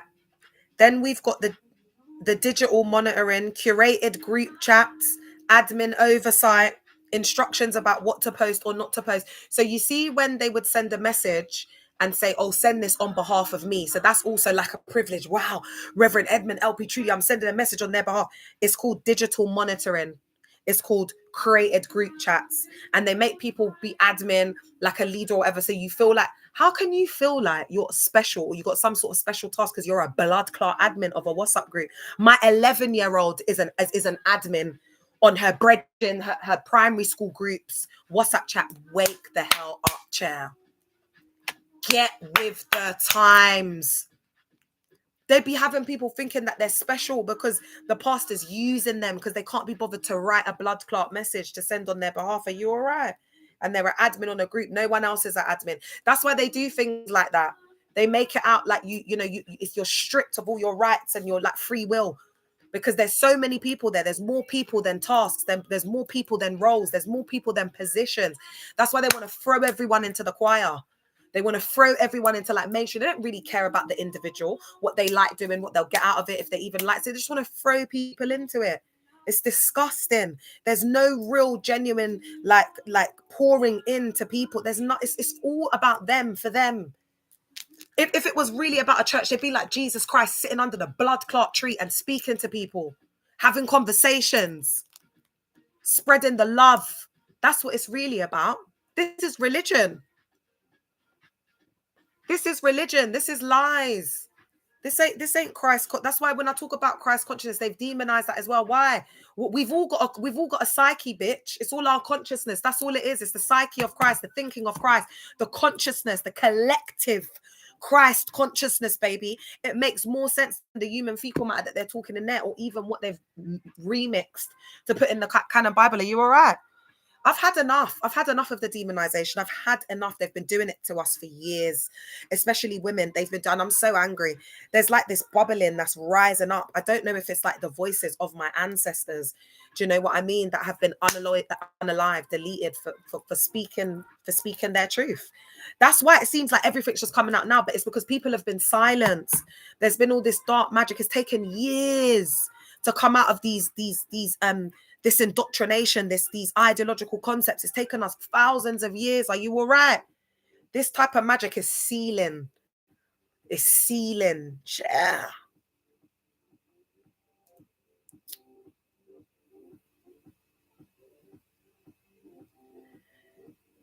Informal networks, trusted members function as eyes, ears, or leadership. So these are the informants. Remember, I told you that there was a girl that used to be Bishop Richard Snitch, and before her, it used to be Pastor Jerry, but he went as a missionary to Australia, and then his child had comorbid health issues, and the doctor told him that if he took the child abroad, that she would unalive because of the care that she needed. But he still took the child abroad, and she unalives very young. So that's the kind of stuff that they do because they believe, they're sold out for Christ, they're winning souls, whatever, this, that, and the third. So they'll take their child. Do you get what I'm saying? Because they've got warped ideological perspectives. Like they don't think that children should affect their ministry, and they got to be sold out for Christ because they're radical. Do you understand what I'm saying? Like, and then you've got stories like Isaac, Abraham offering his son. I mean, it's just, guys, it's a toxic mix for RADICAL and extremism. Right, then we've got let's get into mental health trauma. I've got a few more. I'd like to get through this one so that I can do up the neurosystem. Oh, this is a lot though. All right, let me see if I can get through it. Come on, guys, effort. Let's just do it. All right. Let's get into mental health, trauma, and long-term impacts on survivors. So we're going to look at religious trauma, guys. This is a huge one. We're all going to come up with RTS, religious trauma syndrome, because, and this is what I was saying. Oh, wait, who was I saying this to? I must be saying it to myself, chair, because I've been working so hard today, man. Let's go on, yeah, you're not a sinner, or you're not like less spiritual, whatever, because you can't read the Bible. That is religious trauma syndrome, because they abused us through the Bible, through the word. If it was through other things, like I don't know, like the color pink, say like you were in a cult that all wore color pink, that will create PTSD. As silly as it looks, it's because it's a psychological thing. That's why phobias, it's all psychological. Do you understand what I'm saying? It's all about the psyche and the consciousness. Yeah, if it's a question that's worth me answering, but if you're a troll, you will be getting blocked. And I believe that blocks you off all other accounts that you try, because I know you lot like to see the content. So it's up to you. It's up to you. Whatever you feel you want to do, chair. If you're a fan and a church cult troll and you still want to have access to my content, because I've been blocking people, chair. I've been blocking people that know that are like, like mutuals with me and my ex-husband and stuff like that. Because why are you coming on and watching, but you're not liking nothing and you're not following?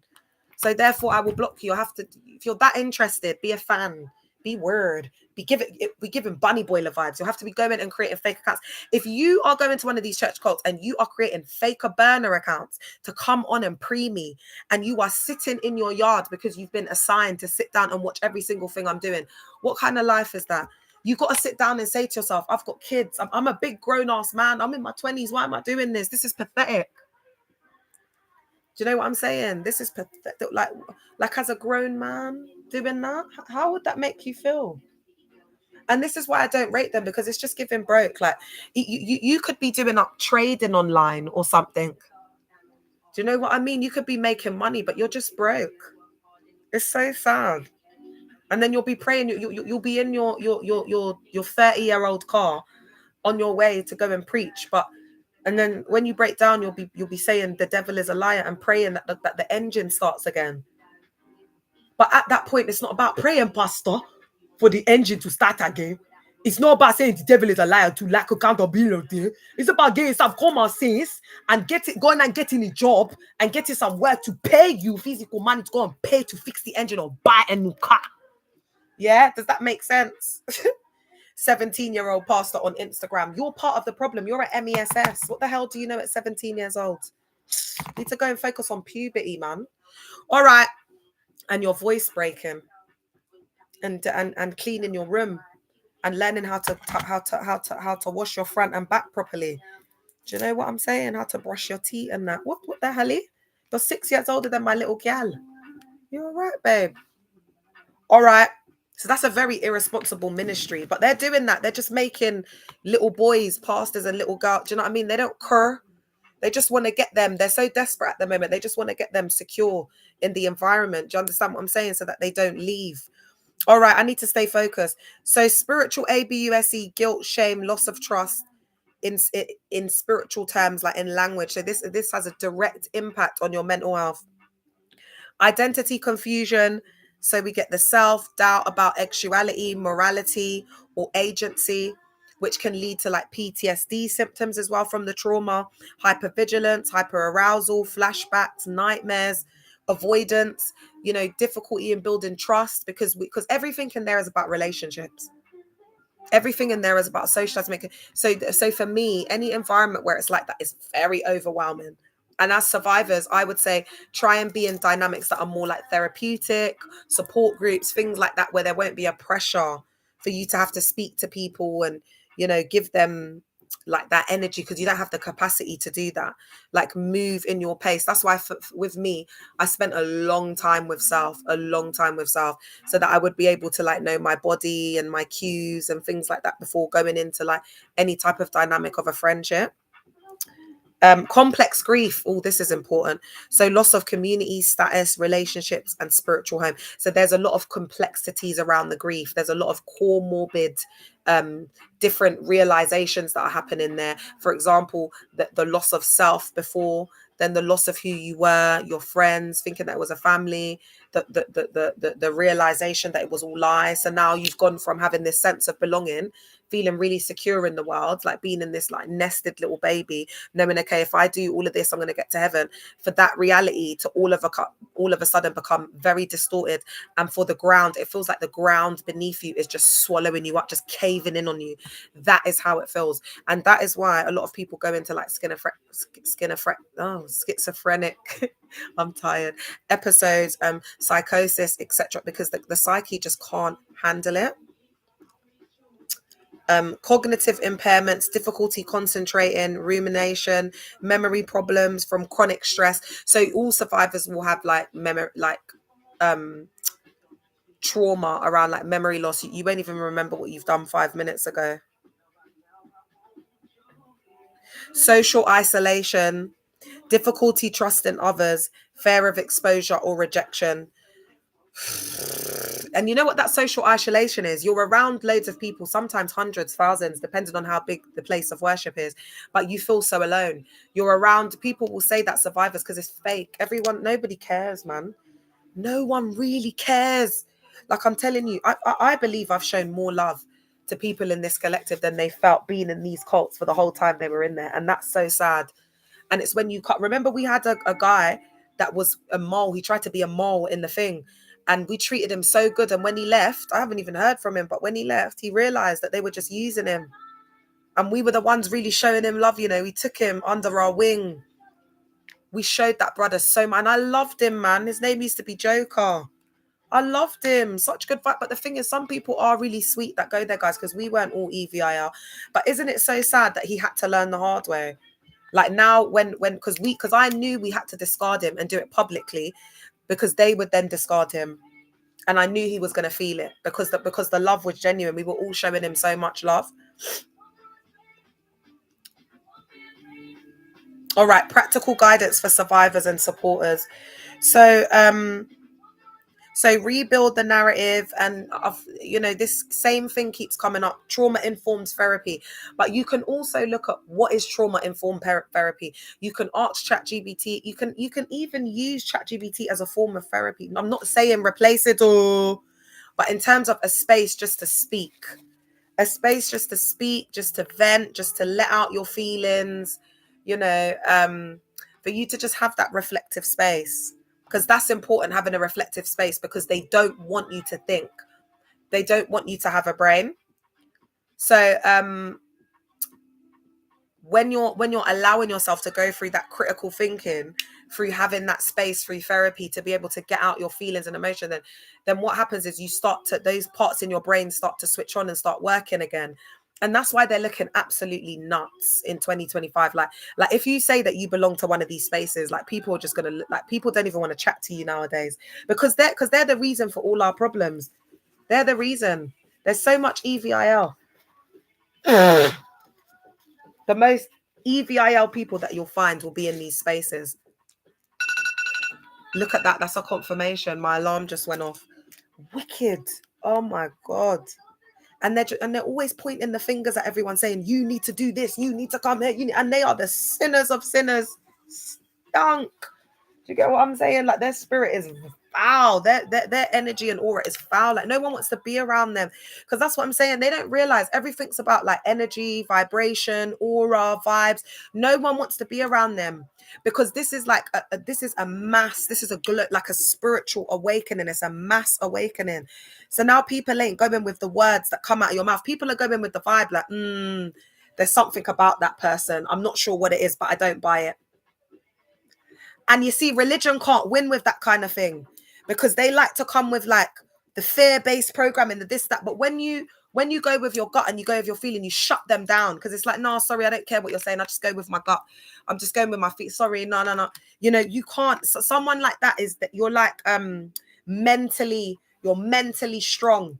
Is someone who's weak-minded and mentally like, and it's not to say that they're weak, they have a weak mind, but because of the trauma, because of it makes us weak-minded, it makes us a target. It's like, and remember, guys, there's that visible vulnerability, where it's like we might as well have a piece of paper stuck on the back of us saying, I was essayed as a young person. They ate from the great bowl. I am poor. I come from the hood, because they can see it. They can see it, and then they're like, prophetically speaking. It's like, no, babe.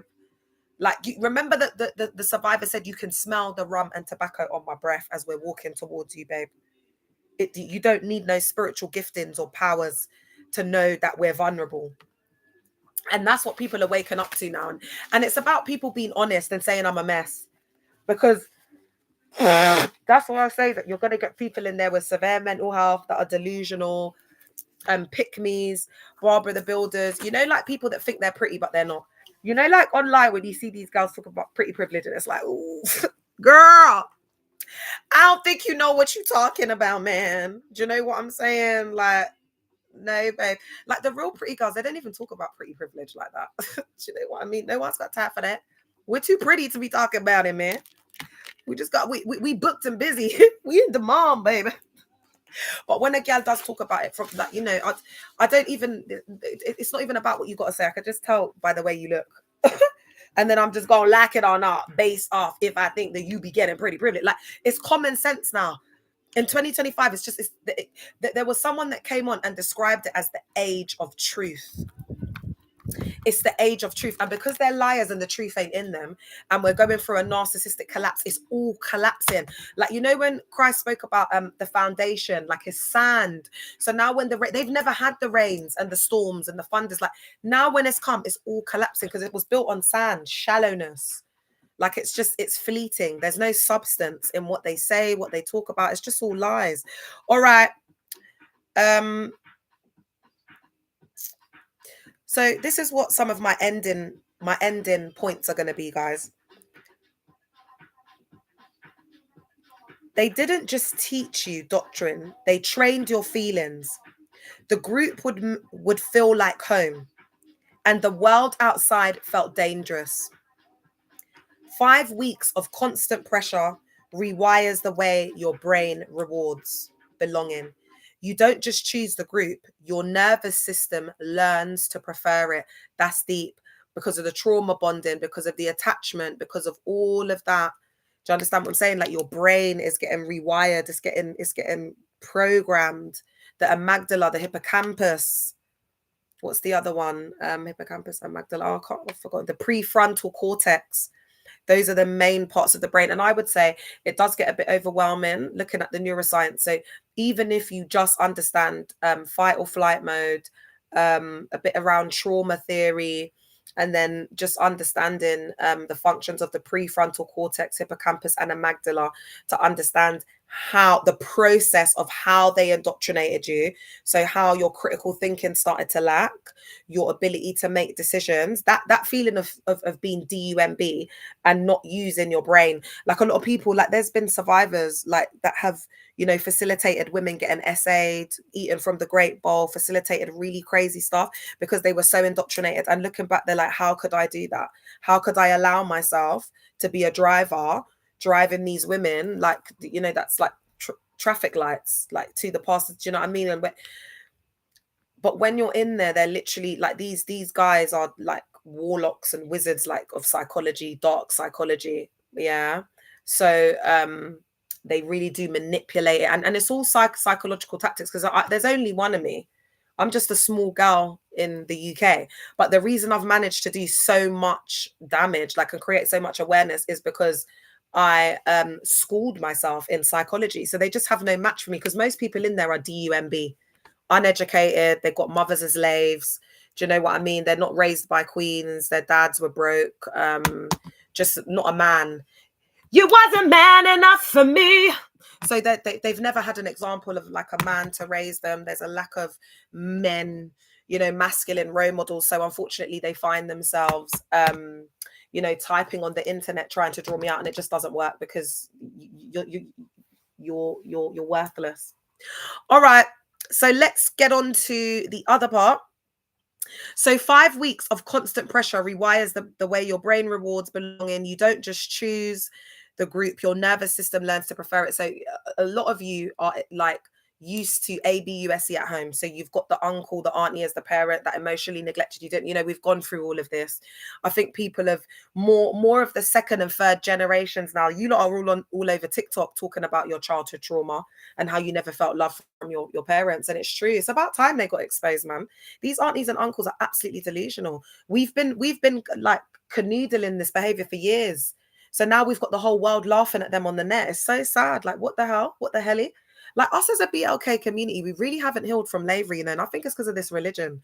I think now that we're getting our eyes off religion and indoctrination, and we're starting to actually look at like slavery and how it's impacted and affected our ancestors, because when we look at the science, we realize that through epigenetics we carry the trauma of slavery, we carry all of this, all of the generational trauma in our epigenetics. Because when you're, you know, like for example, if your mum's got you inside and your dad's doing up DV, even if your parents are married, but your dad is he's so ABUSE, emotionally abusive to your mum, all of that emotions is all going to feed into the child, and then they come out, you know, like withdrawn, feeling sad, depressed, you know. It's a cycle. So it's not curses.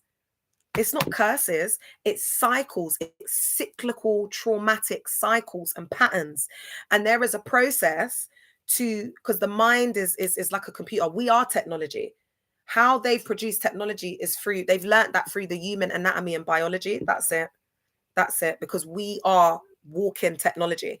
When you look at the pyramids and you look at all of the marvels of the world, technology exists with us. We are literally made from stardust. We are technology. We are very powerful. Do you know what I'm saying? But they've tried to lie to us and make us like we're just average. And that's fine. If the people in these cults want to be average and they want to worship a man and treat him and hail him as the king of the land, that's absolutely fine. Because in the world, all of those structures and everything are coming down. That's why America's in the state it is, because God has to allow that to happen. It's like the plagues and whatever, you know, like you need to be thinking Moses, you need to be thinking, you know, old school plagues. Like that's how God's moving at the moment. But he who has an ear will hear what the Spirit is saying. He who has eyes, because remember Christ said they'll have eyes but they won't see. They have ears but they won't hear, and that's the situation that they're in at the moment. They're stuck in a rock and a hard place, and they just got to ride until the wheels fall off. Because what can they do? Their ego. So these groups will become smaller and more secretive and have less power and have less finance. But it's fine. Look at SPAC. Even with 30 people, guys, they've got enough to carry this thing on, and there's always going to be 30 desperate people. So we can't be thinking, you know, and that's why I say to people, my mission is not to, you know, end religion or end, because I drive myself crazy. That's not going to happen. I don't think in my lifetime, maybe my kids, but not my lifetime. So I'm just here to spread awareness. So it rewires your brain, and you don't just choose the group. The nervous system prefers it. This was not spiritual growth. It was a system that used religion to make people obey. So let's look at signs to look for in recruitment or mandatory programs. So we're looking at the red flags. Attendance is mandatory with penalties for absence. When they'll be calling you when you're not there, banging off your phone, turning up at your house unannounced. Remember, you can tell it's a cult through the behavior of the members, because they're getting indoctrinated behind the scenes. Behavior control. Yeah, when we look at Stephen Hassan's bite model, but then through their behavior, we see that's the output. The input is the behavior control. It's all of the indoctrination, the thought control, the information control, the emotional control. Then the output is them being on the street everywhere, like seeing 50 of them just down in Woolwich. The outcome is them being outside in the sleet, the snow, and the sun. It's them walking around with their ute. Do you know what I mean? That's 6 months old in the buggy when they're out in freezing cold. Do you know, like that kind of stuff, like bonkers. Do you get what I'm saying? Like people are out, they're walking past you. People are trying to put hands on you, babe. They don't want you out, but you're still going out there. You're putting it up like it's strikes, like it's persecution. It's foolishness. That's what it is. Because Christ, listen, that's it. I don't have time, because if I say something, they're going to be like, that's wrong. I don't like to deprogram people, yeah, like around the indoctrination of the suffering of Christ, like how they think, you know, like that reality guy got knocked out with a bottle the other day. He's comparing himself to Christ. It's ridiculous. So that's going to take me about a week to 2 weeks to deprogram people, and I will do it at a certain point. But yeah, I can't get into that tonight because I'm just way too tired. Then we've got heavy secrecy and limited outside contact during the program. They will require inordinate amounts of your time. So it will be like but they'll indoctrinate you like it's a sacrifice. Oh, just for these, this 1 hour, out of all of the things you do for yourself and in the world, just give God this 1 hour. Just say for this 1 hour for 5 weeks, I'm going to commit myself. We know how to sell it, child. Like I was the queen of this. I trained people up. Are you all right? We'll do anything to convince you. Hey, Els. Confession used as compliance tool. Promise of special spiritual status tied to obedience. And they might give you little roles, like you might be like the president of the school, or they might make it like ask you to pray, or they might, it's really stupid stuff like that. Like it means nothing, but when you're in there, it's even, pastor asked me to pray. Do you see how they strip you of like your rights and common sense, and now you're like catting to get your name mentioned because you're vulnerable? Did you ever have a mum or dad that was interested in your name, that was interested? So now when Porst is doing it and the Mog, you're like feeling like, oh, so special, because you never had a daddy, you never had a mummy, you never had you never had a family unit. So that's what they do, man. They come in and they get their claws into you, especially if you're an only child. Forget it. If you're an only child, mate, because they do this family thing strong, especially if you're an only child, they'll give you like a big sis. They know what they're doing. Frequent use of loaded language and insider vocabulary. Forgive, mercy. It's a message. Strange woman. Shabaya boomba. Like certain things other people are around like, oh. So people feel like they have to learn the lingo to fit in. They don't even understand. It's like catching the spirit of the house. And that involves speaking in this loaded cult language. And do you see when you're in there, it just seems like, oh, but do you see when you look at the cult cycle, everything starts to make perfect sense. It just becomes crystal clear. And you're like, yeah. And you're just like, yeah, oh my God, I can't believe it. Like everything makes sense, because you've got to make sense. You've got to make sense of and understand, first of all, what made you susceptible. So what made you like more higher risk? What made you vulnerable to joining this church cult? What was going on in the beginning of your life? And then, so what made you susceptible? Then you need to understand and make sense of why you stayed for the duration that you stayed for.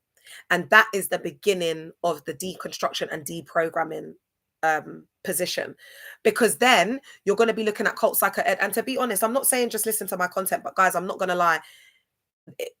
I've put it into like bite-sized pieces. What a lot of survivors say to me is they go and try and engage with certain cult experts and certain cult psycho ed and literature and support groups and things like that, and it doesn't resonate with them.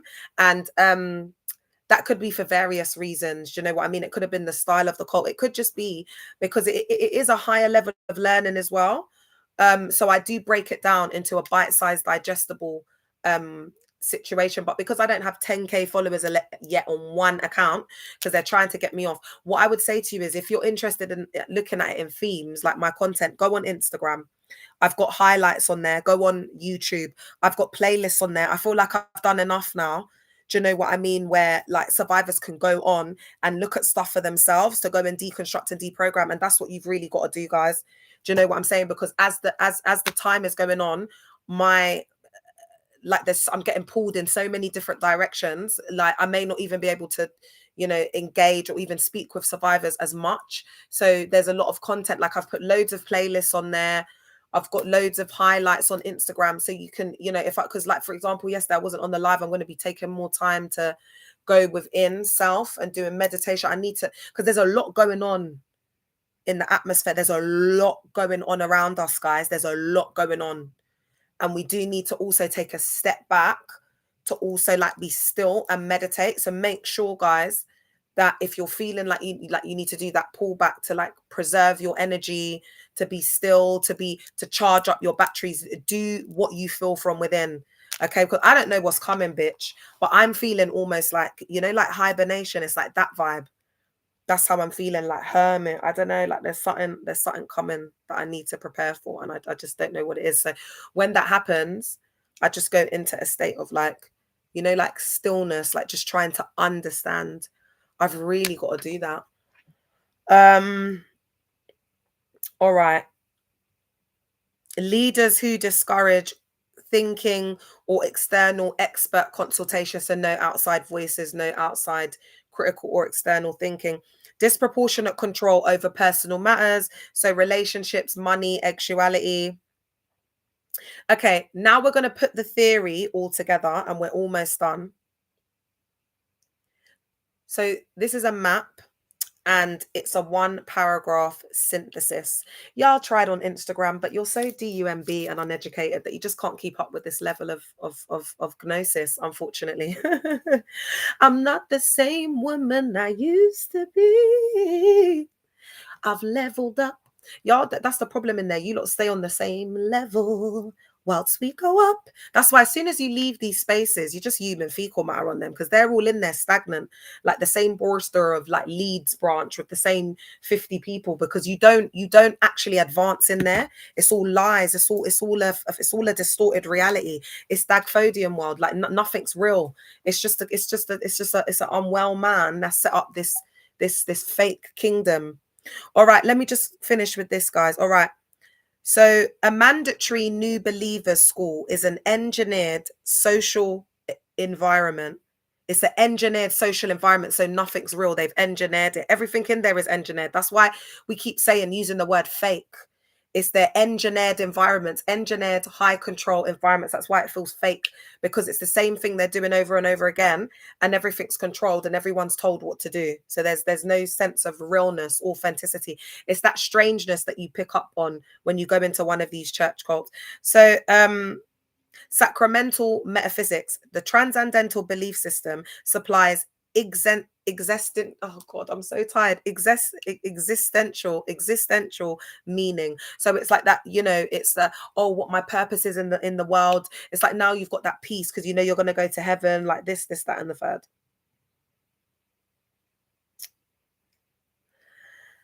And this means, according to Lifton and Hassan's frameworks, they explain the mechanics of Millau control and the bite model, which is a certain authoritarian control through behavior, information, thought, and emotional control. And he's also got the influence continuum that looks at negative leadership and positive leadership across a continuum, and that will look like cloning, narcissistic control, authoritarianism, etc. At the negative end, the positive end will look like flourishing, leaders, supporting people to be creative, to have their own minds, etc. Lalige's bounded choice explains why individuals feel trapped.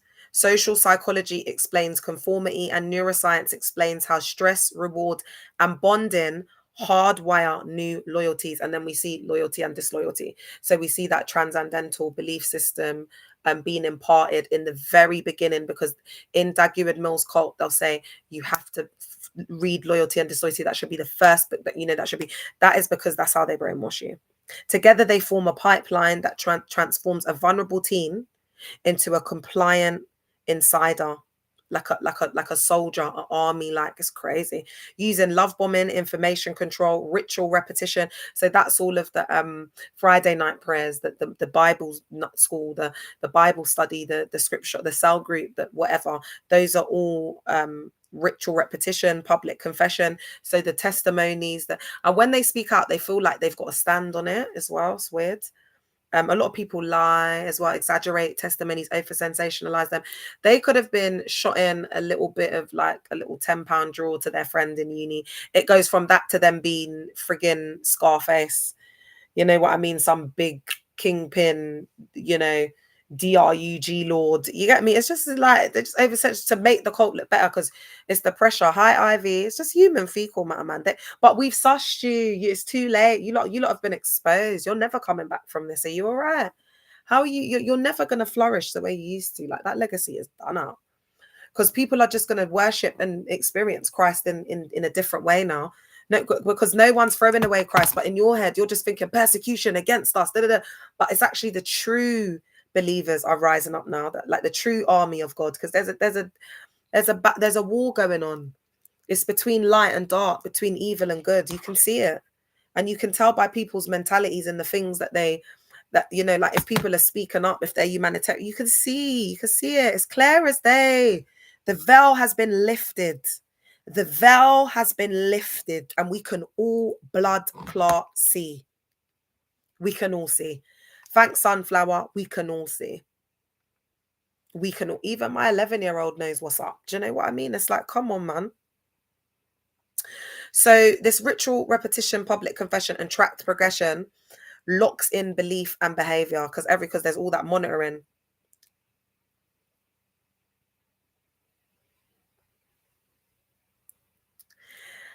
And I think I'm just going to end with this. So I'm going to give you a few resources for further recovery and practical next steps.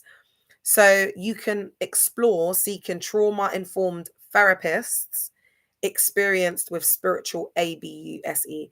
There is a guy called Richard Turner on the British Association Counselling. I forget what P stands for, but it's BACP. Richard Turner, he's actually a survivor. He was in like a Hillsong Bethel kind of cult. And he does offer therapy, and I did about 6 months with him, and I would recommend him. Out of all the therapy I had, that was the most like groundbreaking one, I won't lie. Join survivor groups, pair-led, secular or faith sensitive as preferred, depending on what you want to do. This is a support group, guys. This what we have, the talking, it's a lot of things mixed into one. It's psycho ed, it's a support space, it's a safe space. There's a lot of different things that go on with this. So coming on the lives, that is a form of the support group. Do you know what I mean? I've been doing this for ages, and that's how I've been able to deconstruct. I've not formalized things, but when I do, guys, when I need the funding, I need y'all to show up and show out. All right. Oh, I've lost a bit, guys. I've got so much good stuff that I want to share with you lot, yeah. And I will do this again tomorrow as well. Learn frameworks. So the bite model. So you need, guys, these are the ABCs of cult psychoed.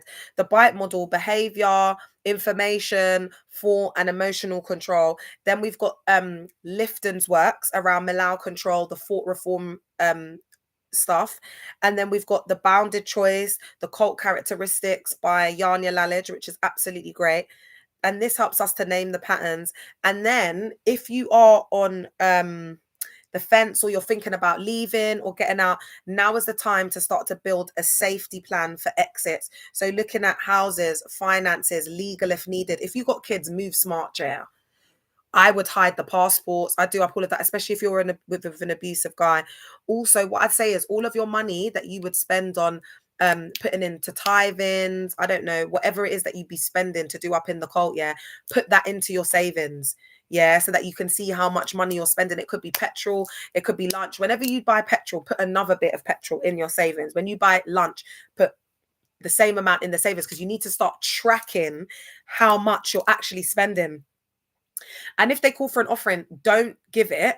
But if you, whatever you was going to give, instead of giving it to them, put it in your savings. And I would still go up, bitch, you know, to get the blessings, because it's all a part of it. Go and get your dopamine hit, get that oxytocin moving and flowing. Flow into oxytocin, flow. And on that note, guys, I'm gonna go. I've been on here for almost 2 hours, but I wanted to come on and spend a bit of time with you lot because I wasn't on yesterday. Oh, hey, babe, my king's on. Look, oh yeah, guys, remember we've got the new page on Instagram, the collective page. Okay, so go and follow it up. I'm gonna go sleep now. And I want you guys to really support it, please, because he's putting a lot of work into sorry guys, I'm just so tired. He's putting a lot of work to do up the collective page, okay? And he's created a logo for us, and it's on Instagram. So it's a hub, it's a space where we can all go, and basically we're going to be doing lives from there. I'm not going to say too much, but we've got a lot of exciting things coming up from through that page on Instagram. And also it's going to be like a main hub. Do you get, because on Instagram you don't really need like the playlist and things like that, so it'll be easier to, like, if we need to, like, you know, make announcements or whatever it is that we're doing up. So make sure if you're on Instagram, it's called the Collective Voice. The Instagram page is called the Collective Voice. So if you can go and follow it up, guys, that would be great. All right, guys, love y'all. I'm gonna see. I'm so tired. Is anyone else feeling absolutely knackered? I just feel like today's gone on for quite a while, and I feel like I don't know whether I'm coming or going. It's a really strange, like, frequency in the air. All right, love y'all. Let me come off TikTok first. Love y'all. See you guys tomorrow. Instagram. Oh, I didn't get any I didn't get any tutorials. How lovely. Oh, look at guys, look, I'm gonna read you like one of these nerds, one of these church cult idiots. Babe, look, I know you're trying to accuse me, but you're not my type, and this is why I don't date girls such as this. Yeah, idiot. I'm gonna take a picture of that, such as this. That's what I was talking about. You know, it's the loaded language. They sound like absolute idiots. Do you see how they're trying to mix popular culture, but they say words as such as this? Like, you know, it's like a weird phrase. It's like how they speak in there. It's just giving dumb. It's just giving idiot. You lot are nerds, absolute fools. All right. Guys, I'm gonna go on Instagram now. I just feel so much better. You know, when I just cuss them out, it's like a release. You know, when I just cuss them out and I get to just, oh God, it feels so good. I feel good. I feel good. Do, do, do, do. Ah!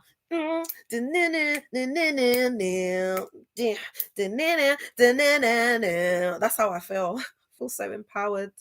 All right, love you, YouTube. I will see you tomorrow. Put a record on. Bye.